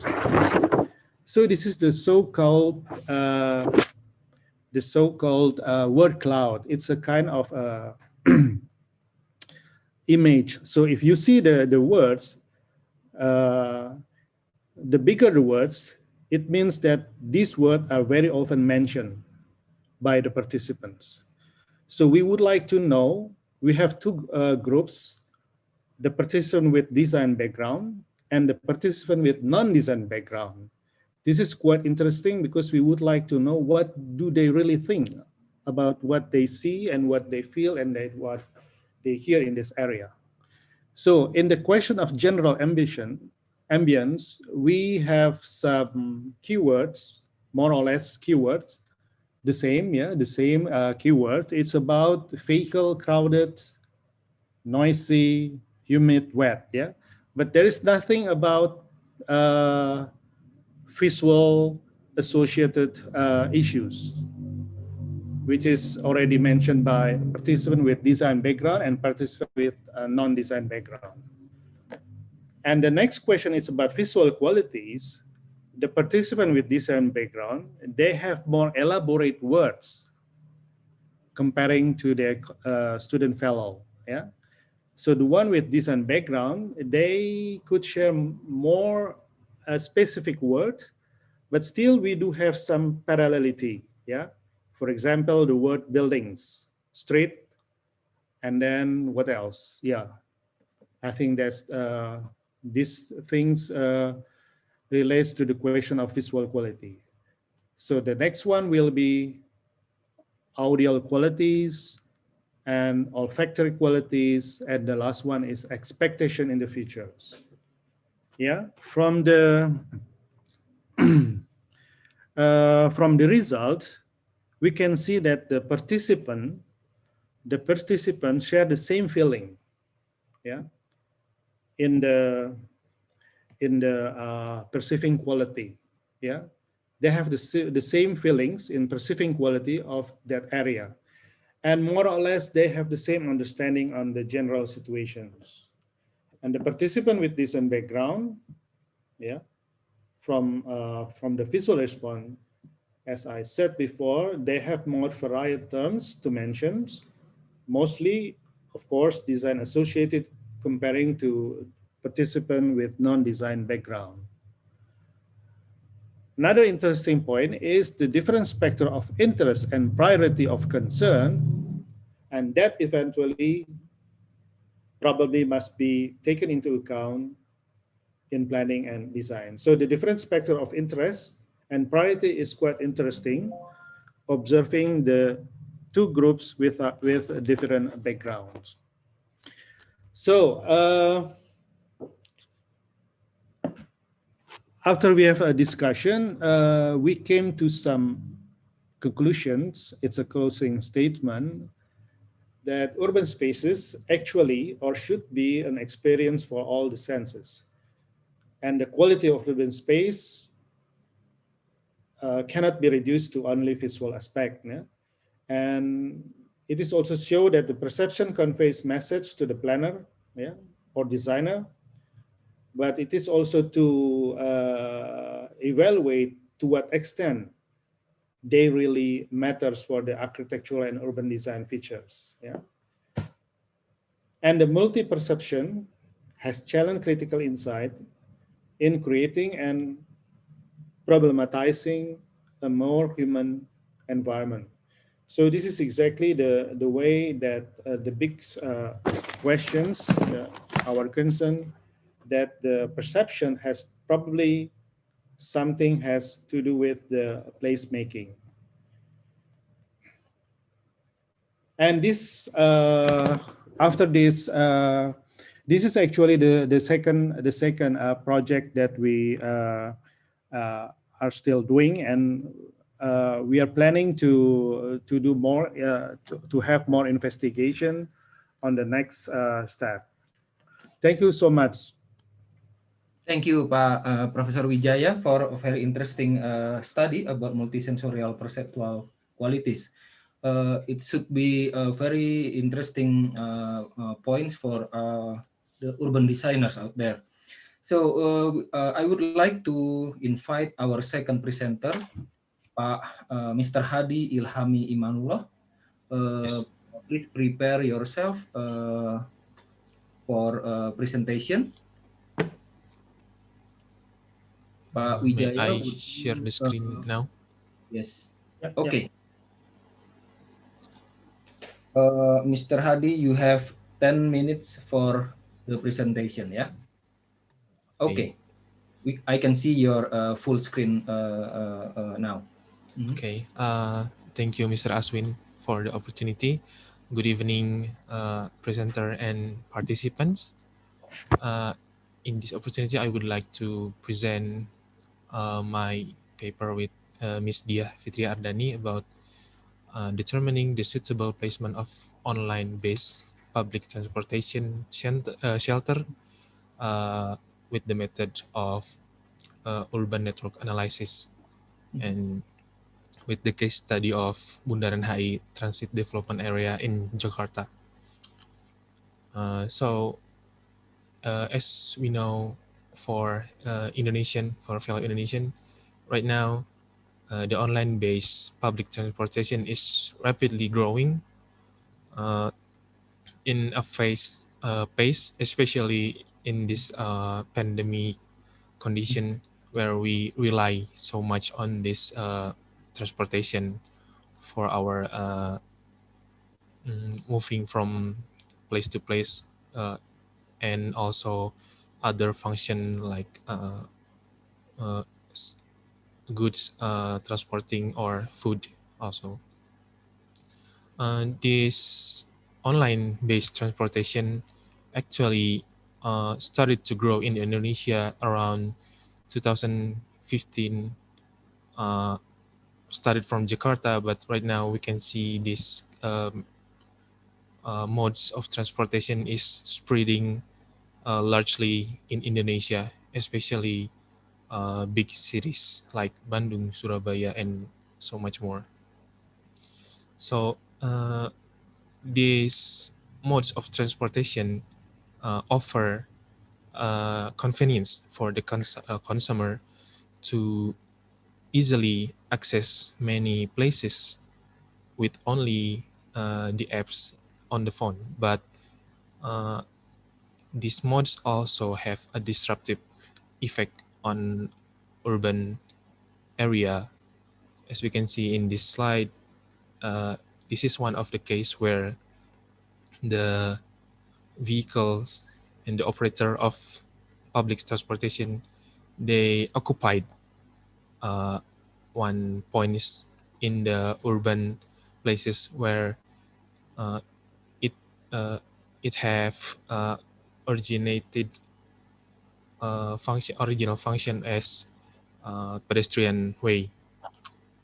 So in the book from Mr. Fukan R. Fushik about urban transit, the online public transportation can be categorized as a paratransit, which is have their own specialty because they have no a specific route. They have so flexible time and stop point. So this modes of transportation is really accessible for everyone. So with this convenience, many people will start to use it as a main transportation method, while the ideal scenario is the paratransit is should be a complementary modes for uh, the bigger or the massive transportation modes. So the aim of this paper is to uh, objectively determine the suitable placement of shelter of the online transportation, because uh, in urban space also need to support this kind of transportation. Uh, we pick this case study of Bundaran HI in Jakarta because we know Bundaran HI is the center or epicenter of Jakarta, where it has the icon of Jakarta with Patung Selamat Datang, and also so many commercial and business and entertainment center of Jakarta is placed in here. So this area will be suitable for a sample, for sampling for our study. So our study started with this study to determine the criteria for the multi-criteria analysis, and then we also use urban network analysis as a toolkit from ArcMap or ArcGIS, and we combine the criteria from the study and the GIS from urban network analysis with the weighted overlay as a method of multi-criteria analysis, and to get the result. This is an example of urban network analysis, or can also be called as UNA. This method, this UNA method actually have 5 points of output, but we choose the 3 between the 5 because this 3 will is more suitable for our study. The first one is straightness. Straightness is used to determine the score for which is the building that has straight or shortest route from the origin to another. The red buildings means it has the most straight routes to other destinations. The second one is closeness. The closeness derived from inversion of accumulation of amount of buildings in other places within the range. So red means they have many close destinations, while green means the building have least destinations. And the last Mr. one is Hadi, betweenness. sorry, you have 5 minutes left. Okay, thank you. The last one is betweenness. Betweenness determine the potential of building or points to be passed on a road building other building from building to building. So the red points or red buildings mean it passed by more routes in the area. This is the scoring of the result. We separate it to 4 score because 4 score will be easier to count and standardize the result. And from our study, this is our analysis layer. The first one is the parking area.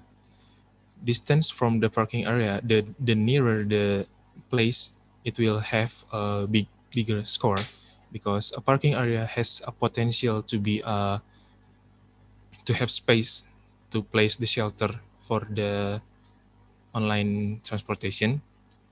The second one is distance from bus stop, because we want to connect the nearer the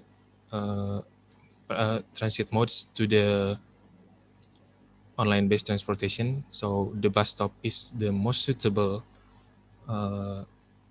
modes to link it.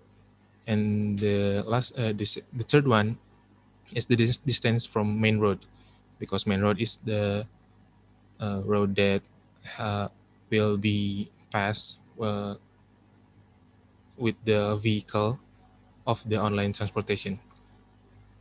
And this is the dividends of the score.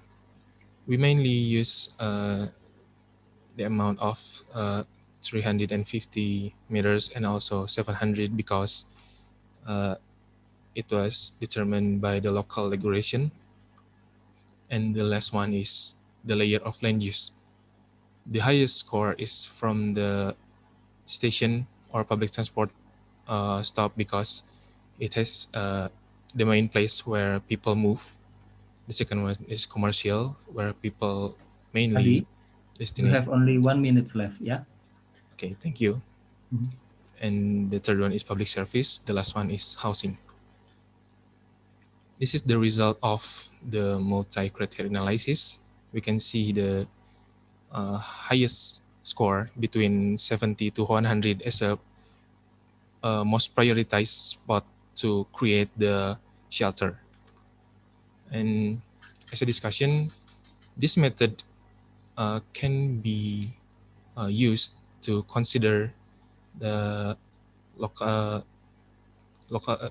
local to consider the design of transit-oriented development.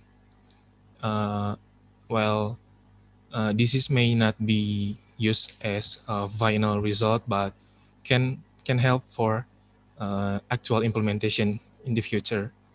And as a conclusion, this method may need also further study for physical design and also determining the weight value and the scoring. Okay, thank you. Thank for you the opportunity. very much for interesting real case study, real problem, and also need real solution.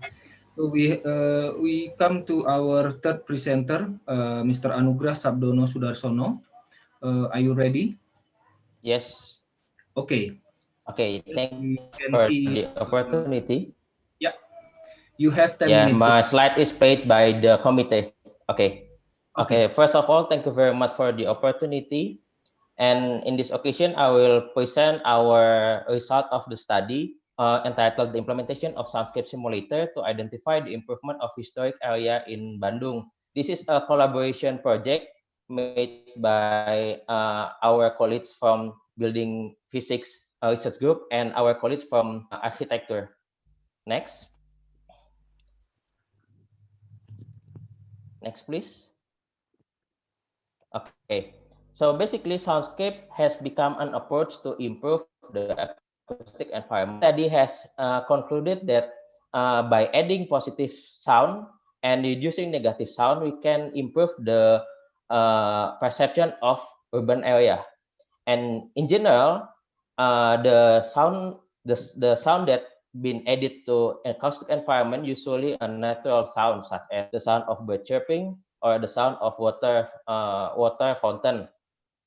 And to reduce to improve the perception in acoustic environment, basically they suggested to reduce the negative sound such as mechanical sound, and for example the sound of traffic or the sound of construction.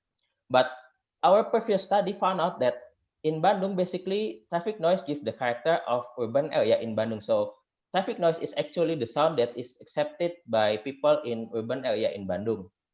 And the previous study shows that this is the general approach, but how about the improvement of specific space? Because every specific space has their own character, and we need to consider the character of each urban area. So the question is, in each urban area that we studied here, what kind of sound source that need to be added, and what kind of sound source that need to be removed? Because the approach will be different from one urban area to another urban area. Next.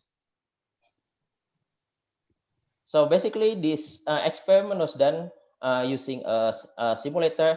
So as you hear as you listen the presentation from Professor Wijaya Matokusumo, in those project we use the approach that we ask the respondent to feel the environment itself.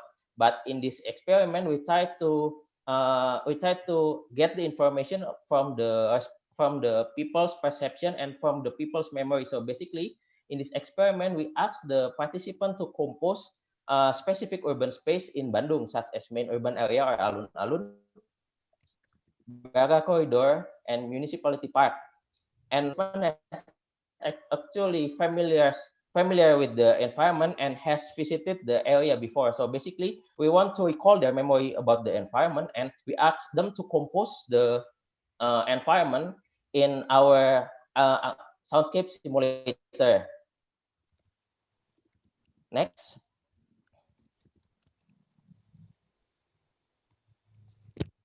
Next, please. Okay, so this is the step of our experiment. So basically, we have a simulator that will be explained later. And the first step is we ask the respondent to tie the simulator and do the familiarization of the simulator. And afterwards, we ask them to compose a specific urban area. In this case, we ask them to compose the alun-alun first, and then we ask them to write their own composition. Afterwards, we ask them to improve the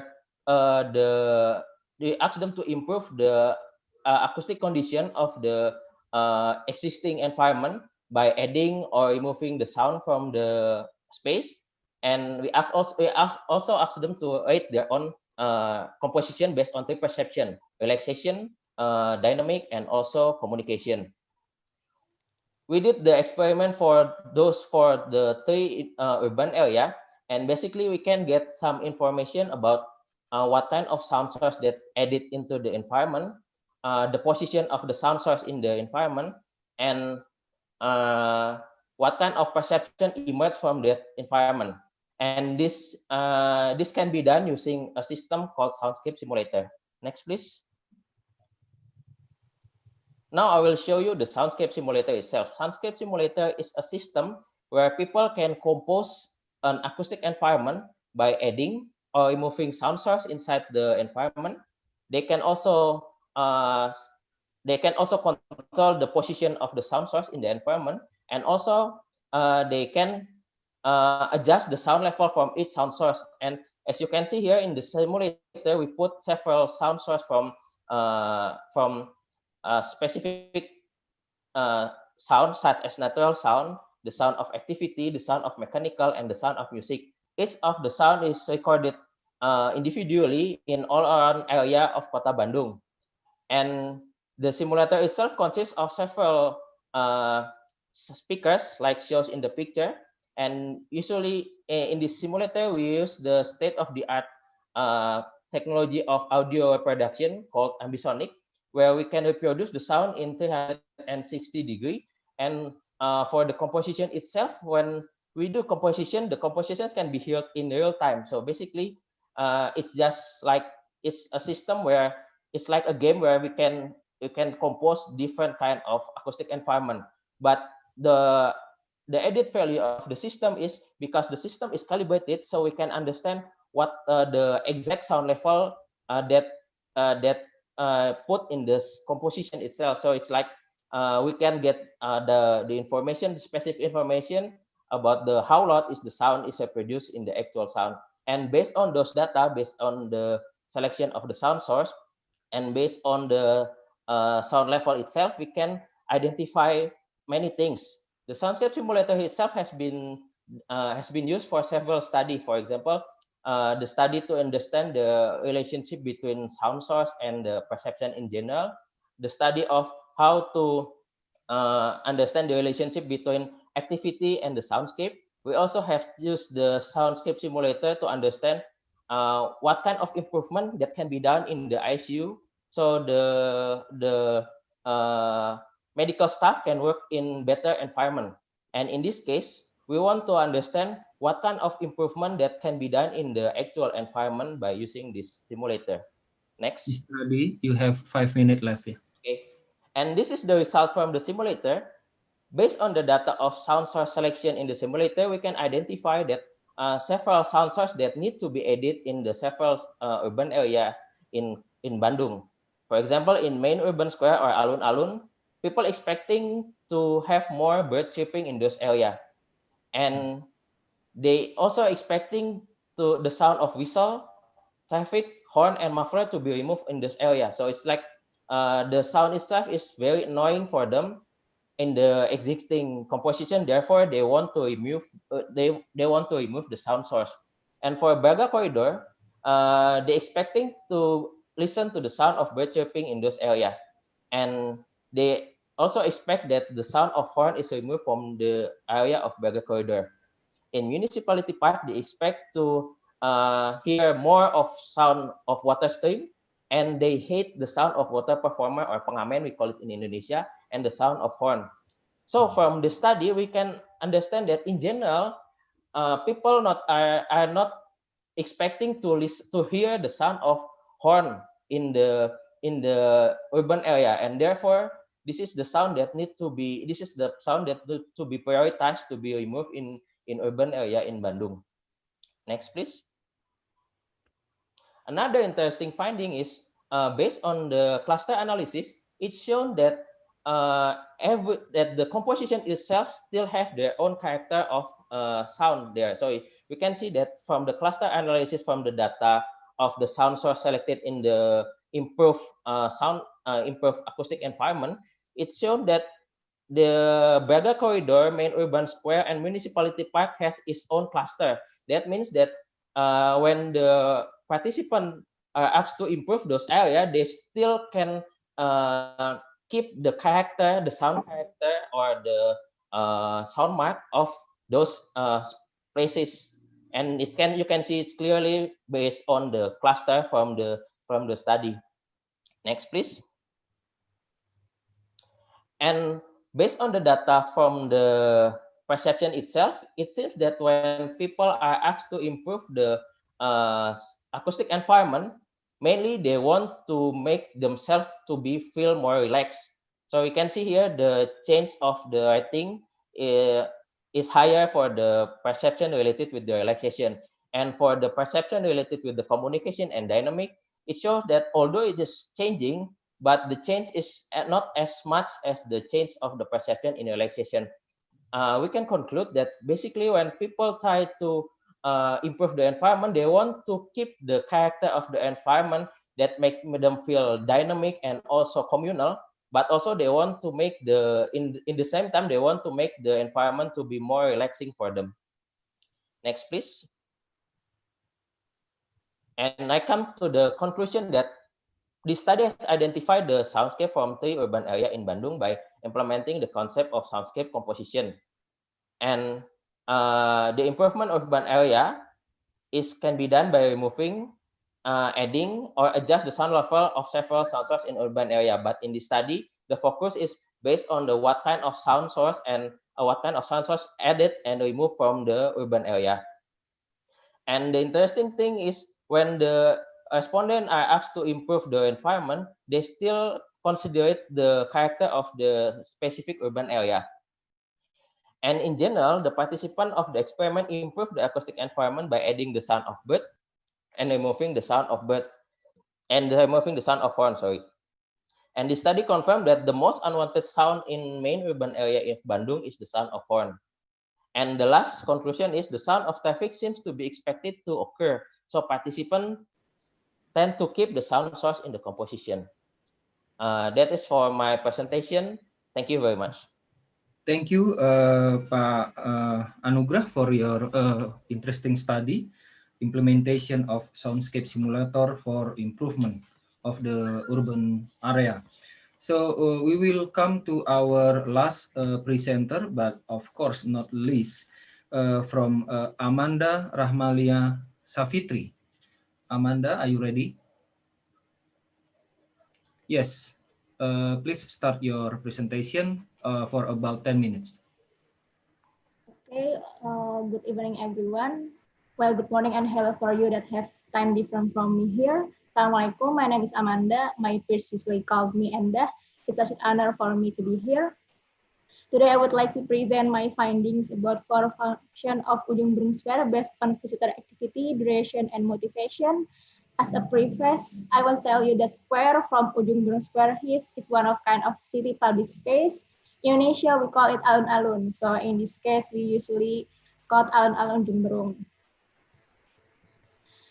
But before that, I want to tell you about the reason why this research is important, what makes me feel that I need to tell about this. We know that information, communication, technologies, ICTs has spread and been applied in everyday life in a specific way.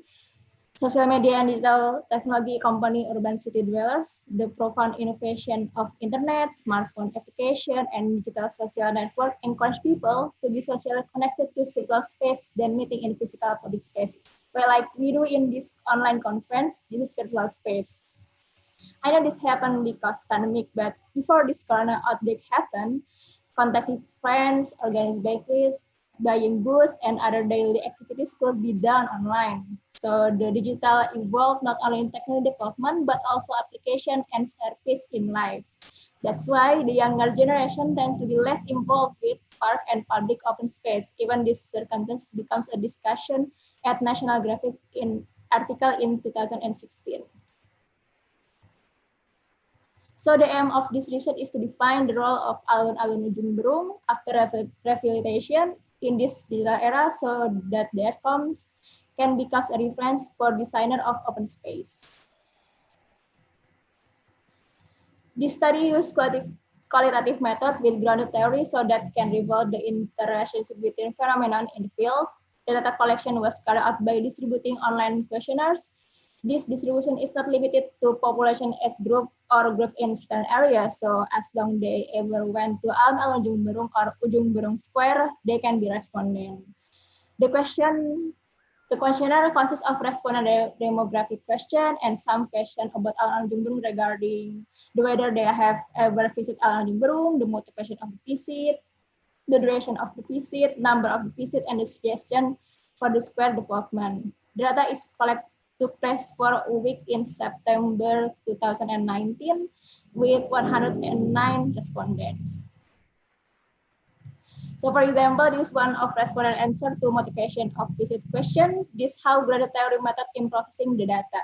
So is the answer, saat libur, kerap kali teman saya mengajak untuk olahraga di alun-alun Ujung Berung karena rumahnya masih dalam satu kawasan berdekatan dengan alun-alun Ujung Berung. So graded theory method have several stages which are open coding, ASL coding, and selective coding to translate this answer. From this open-ended answer, we need to take keyword that represent the answer of the question. So this keyword we call segment of meaning. Here segment of meaning is right column of the answer. Here. So we have saat libur, olahraga, rumah dalam kawasan dekat alun-alun Ujung Berung. Then the segment of meaning transform to code word which are holiday, libur, olahraga, sport, dekat rumah, near from home. And the last process, we convert those code words into categories. Respondent 33 have. And respondent 33 have three main motivation categories which are recreation activities, healthy activities, and accessibility. And we do this to all 109 respondents and for all answers. So now, let's take a look to the result. I will show you the main categories of motivation of visit, visitor activities, and the duration of the visit. First, we got 10 motivation categories, which are curious, just happen to be passing, recreational activities, accessibility, commercial activities, social interaction, coursework, health activities, culinary activities, and educational activities. This N is frequency distribution data of the category. So here we can see the most visitors go to Ujung Berung Square out of curiosity, 35 data, and just happen to be passing with 32 data. Well, the sense of curiosity is the main reason people visit alun-alun Ujung Berung. The ease of obtaining information and the latest news with communication technology and digital media related to attract the attention of residents to visit. As a designer, especially urban planner, we can make this personality as opportunity to make public space that always have something new and make people curious to want to come. So this is not only talking about design, but also the event that will be held in alun-alun. Okay, I will be a little faster. So here is how strategic the alun-alun area. And then this is the documentation of alun-alun Jumberung. Next, after motivation category, now we are going to expose for main visitor activities, which are recreation, interact, culinary, and sport. While two main activities that are the most diverse of the four activities group are recreation and interacting. So the square is the place for recreation, where activities include sitting, resting, photograph, washing, refreshing, walking, recreation, worshipping, playing, reading, and taking notes. And the activity of interacting is the main category of collection activities, namely discussion, talking, meeting, gathering, selling, hang out, playing teacher, dating, shopping, waiting, and accompanying. Then we go to correspondence analysis to see the relationship between two categories. Here are the relationship of visit, motivation, and visitor activity. The blue words stand for activities category, and the black words stand for motivation categories. So we can see that this correlation from 4 branches, 1, 2, 3, and 4. The first one is activity of culinary is happening because people happen to be passing alun area accessibility, and also its food and beverage is there. We call this culinary group. There are 42 data. Second, people do activities of recreation because they are curious, want to do recreation, and need to do coursework. This group called recreation group, and there are 88 data. And third, activity of interact is what people do because they need social interaction, do commercial activities, and alun-alun has inadequate facilities. It's called interact group with 67 data. And fourth, people do sport because they want to do healthy activities. This we call sport group with 6 data. Then this corresponding analysis between visitor activities and duration of visit. There are 4 visitors of group. The first group that have recreational activities that have a tendency have activities for less than 1 hour. Second group has activities have that tendency to interact for more than 3 hours. Third group that have culinary activities tend to have 1 to 2 hours. And last sport activities group tend to activities of 2 to 3 hours. So the conclusion at the end, we gain hypothesis about the relationship between the motivation of the visit, visitor activities, and the duration of the visit to alun-alun Jumberung, and form 4 activity group form. First, the explorative function that accommodates culinary activities for reason of accessibility accidental culinary activities. This group need 1 to 2 hours. The second one, the recreational function that accommodates recreational activities for reason of university visit, college assignment, and recreational activities. This group need less than 1 hour. Third, the function of community or association that accommodates interaction activities for reason of social interaction, adequate facilities, and commercial activities. This group need more than 3 hours. And fourth, athletic function that accommodates sporting activities for reason of visiting healthy activities. This group need 2 to 3 hours. So this research still has some weakness in terms of discussion and data collection. This research has not yet shown the gender, number of income, education level, corresponding to the activities. So further research need to be done because this research is only done once. Thank you for having me. Hatur nuhun. Assalamualaikum warahmatullahi wabarakatuh. Waalaikumsalam warahmatullahi wabarakatuh. Thank you, Amanda, for your very interesting study about the visitor activities types in the alun-alun or public square.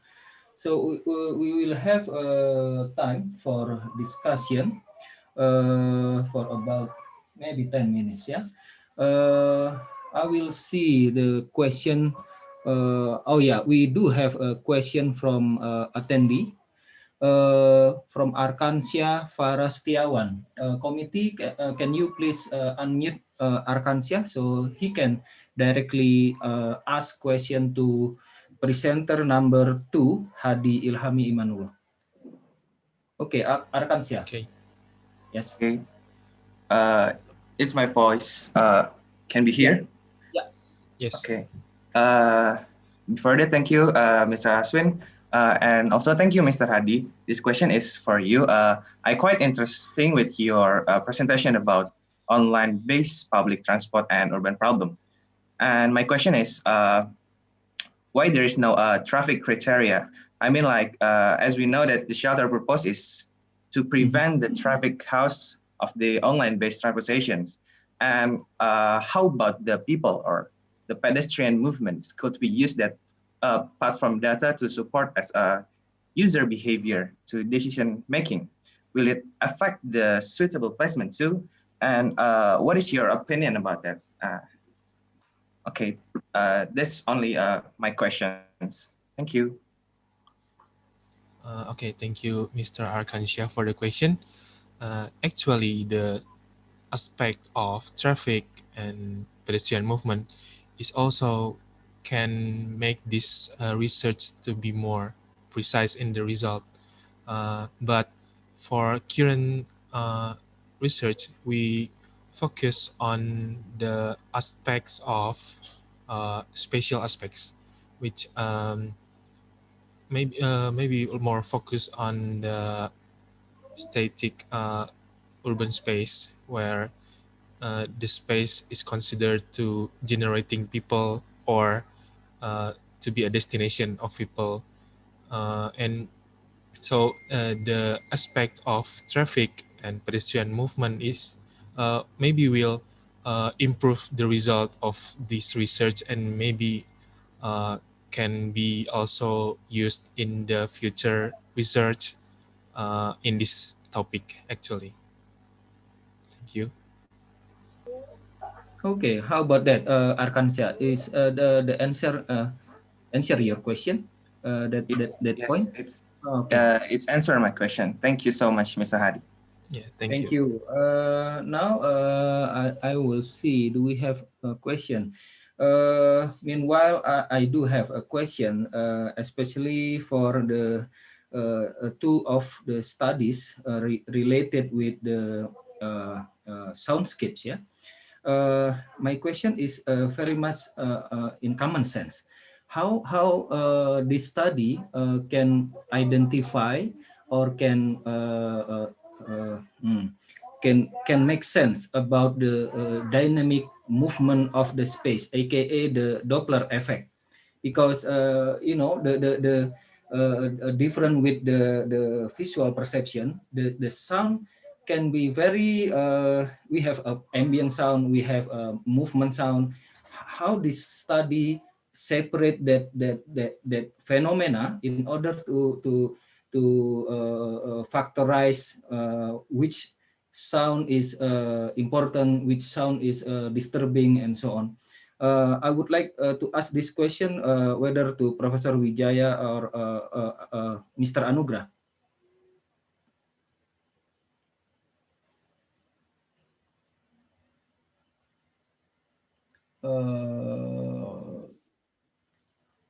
Professor Wijaya, I think you unmute Okay. your yes. Sorry, thank you. Can you hear my voice? Yeah. Yes. Yeah. Okay. Yeah, it is quite interesting to your questions. Yeah, but what we are being doing, especially what I'm doing with my colleagues, the project is focused on the situation. What do people really think about what they feel and what they see, or even what they hear? So sometimes, if you are talking about inclusive design, you have to be able to understand what the other thinks, not what you really think. Yeah. And that's why even I'm not focusing on soundscape, but the framework of the model, the multisensory framework, it was actually developed from the framework of soundscape and and the acoustic. So for me, it is also an indication that probably if people could say something about what they see and what they feel, or what they perceive about the environments. And maybe we can correlate, maybe we can make some connection about what kind of elements associated to urban or architectural elements, or even a space element that might be interesting to be modified to fulfill the public needs. Yeah. So this is the situation that we are working with the sound engineer actually. So maybe my colleague can add something about the question from Pak Aswin. Pak Okay, Nanu, thank you. please. Okay, thank you very much for the opportunity. So basically, you are asking whether we can recreate the movement inside the simulator, something like that, I assume. I forgot to tell you that there are some sound sources that actually moving is actually simulated in the simulator. So for example, the sound of traffic, if it's moving forward to backward, we can simulate it, the movement of the traffic noise. And the interesting things about the simulator itself, before we do the experiment using the simulator, we basically have validated the experiment. So basically we have the perception come from the actual space, and then we compare the result from our simulation, and it shows the same perception come people listening to the sound from the simulator, and people come to the from the actual area. Although there are some variation, but the perception image is actually quite similar. Okay, thank you very much. May I ask one more question to the last presenter, because I think this is important, yeah, to Amanda. You study about the function of alun-alun Ujung Berung. So which of the factors that you think the most significant factor to be successfully implemented in other public square, to be successfully utilized by the citizen or the people, based on your findings on alun-alun Ujung Berung? Ibu Amanda. Okay, thank you for the question. I think after I do this research, especially for a younger generation to become more involved in public space, we need to make some events in public space actually. So not only alun-alun, but every public space, somehow like, I think there's have many, like guard park is one of the urban city, but I think we need more the activities here, the event. I think lots of that, and it's also in the finding here. People need to become curious to come to some place, so I think we need to feeling that curiosity. Okay, thank you very much. Okay, we come to our very end of this session, but before we concluded this session, let us give a big applause to all of our presenters. Four presenters, Pak Wijaya, Pak Hadi, Pak Anugrah, and Ibu Amanda. So thank you very much for a very insightful presentation and discussion. I will give back this session to our committee. Thank you so much, Pak Aswin, for moderating the wonderful session. I think it's time for PASEP to shine. Yeah. Okay, thank you, Buffet. Good evening, everyone. Where are you, Pak? Here with, tonight, we would like to invite everybody to express their local or any creative love gesture, whether it's the most well-known Korean gestures or this one. It's all up to you. Okay, so we have three windows on there. Okay, so everybody get ready with your pose. Okay, first scene. Okay, 1, 2, 3. Everybody look at the camera. Yeah, okay. Second scene.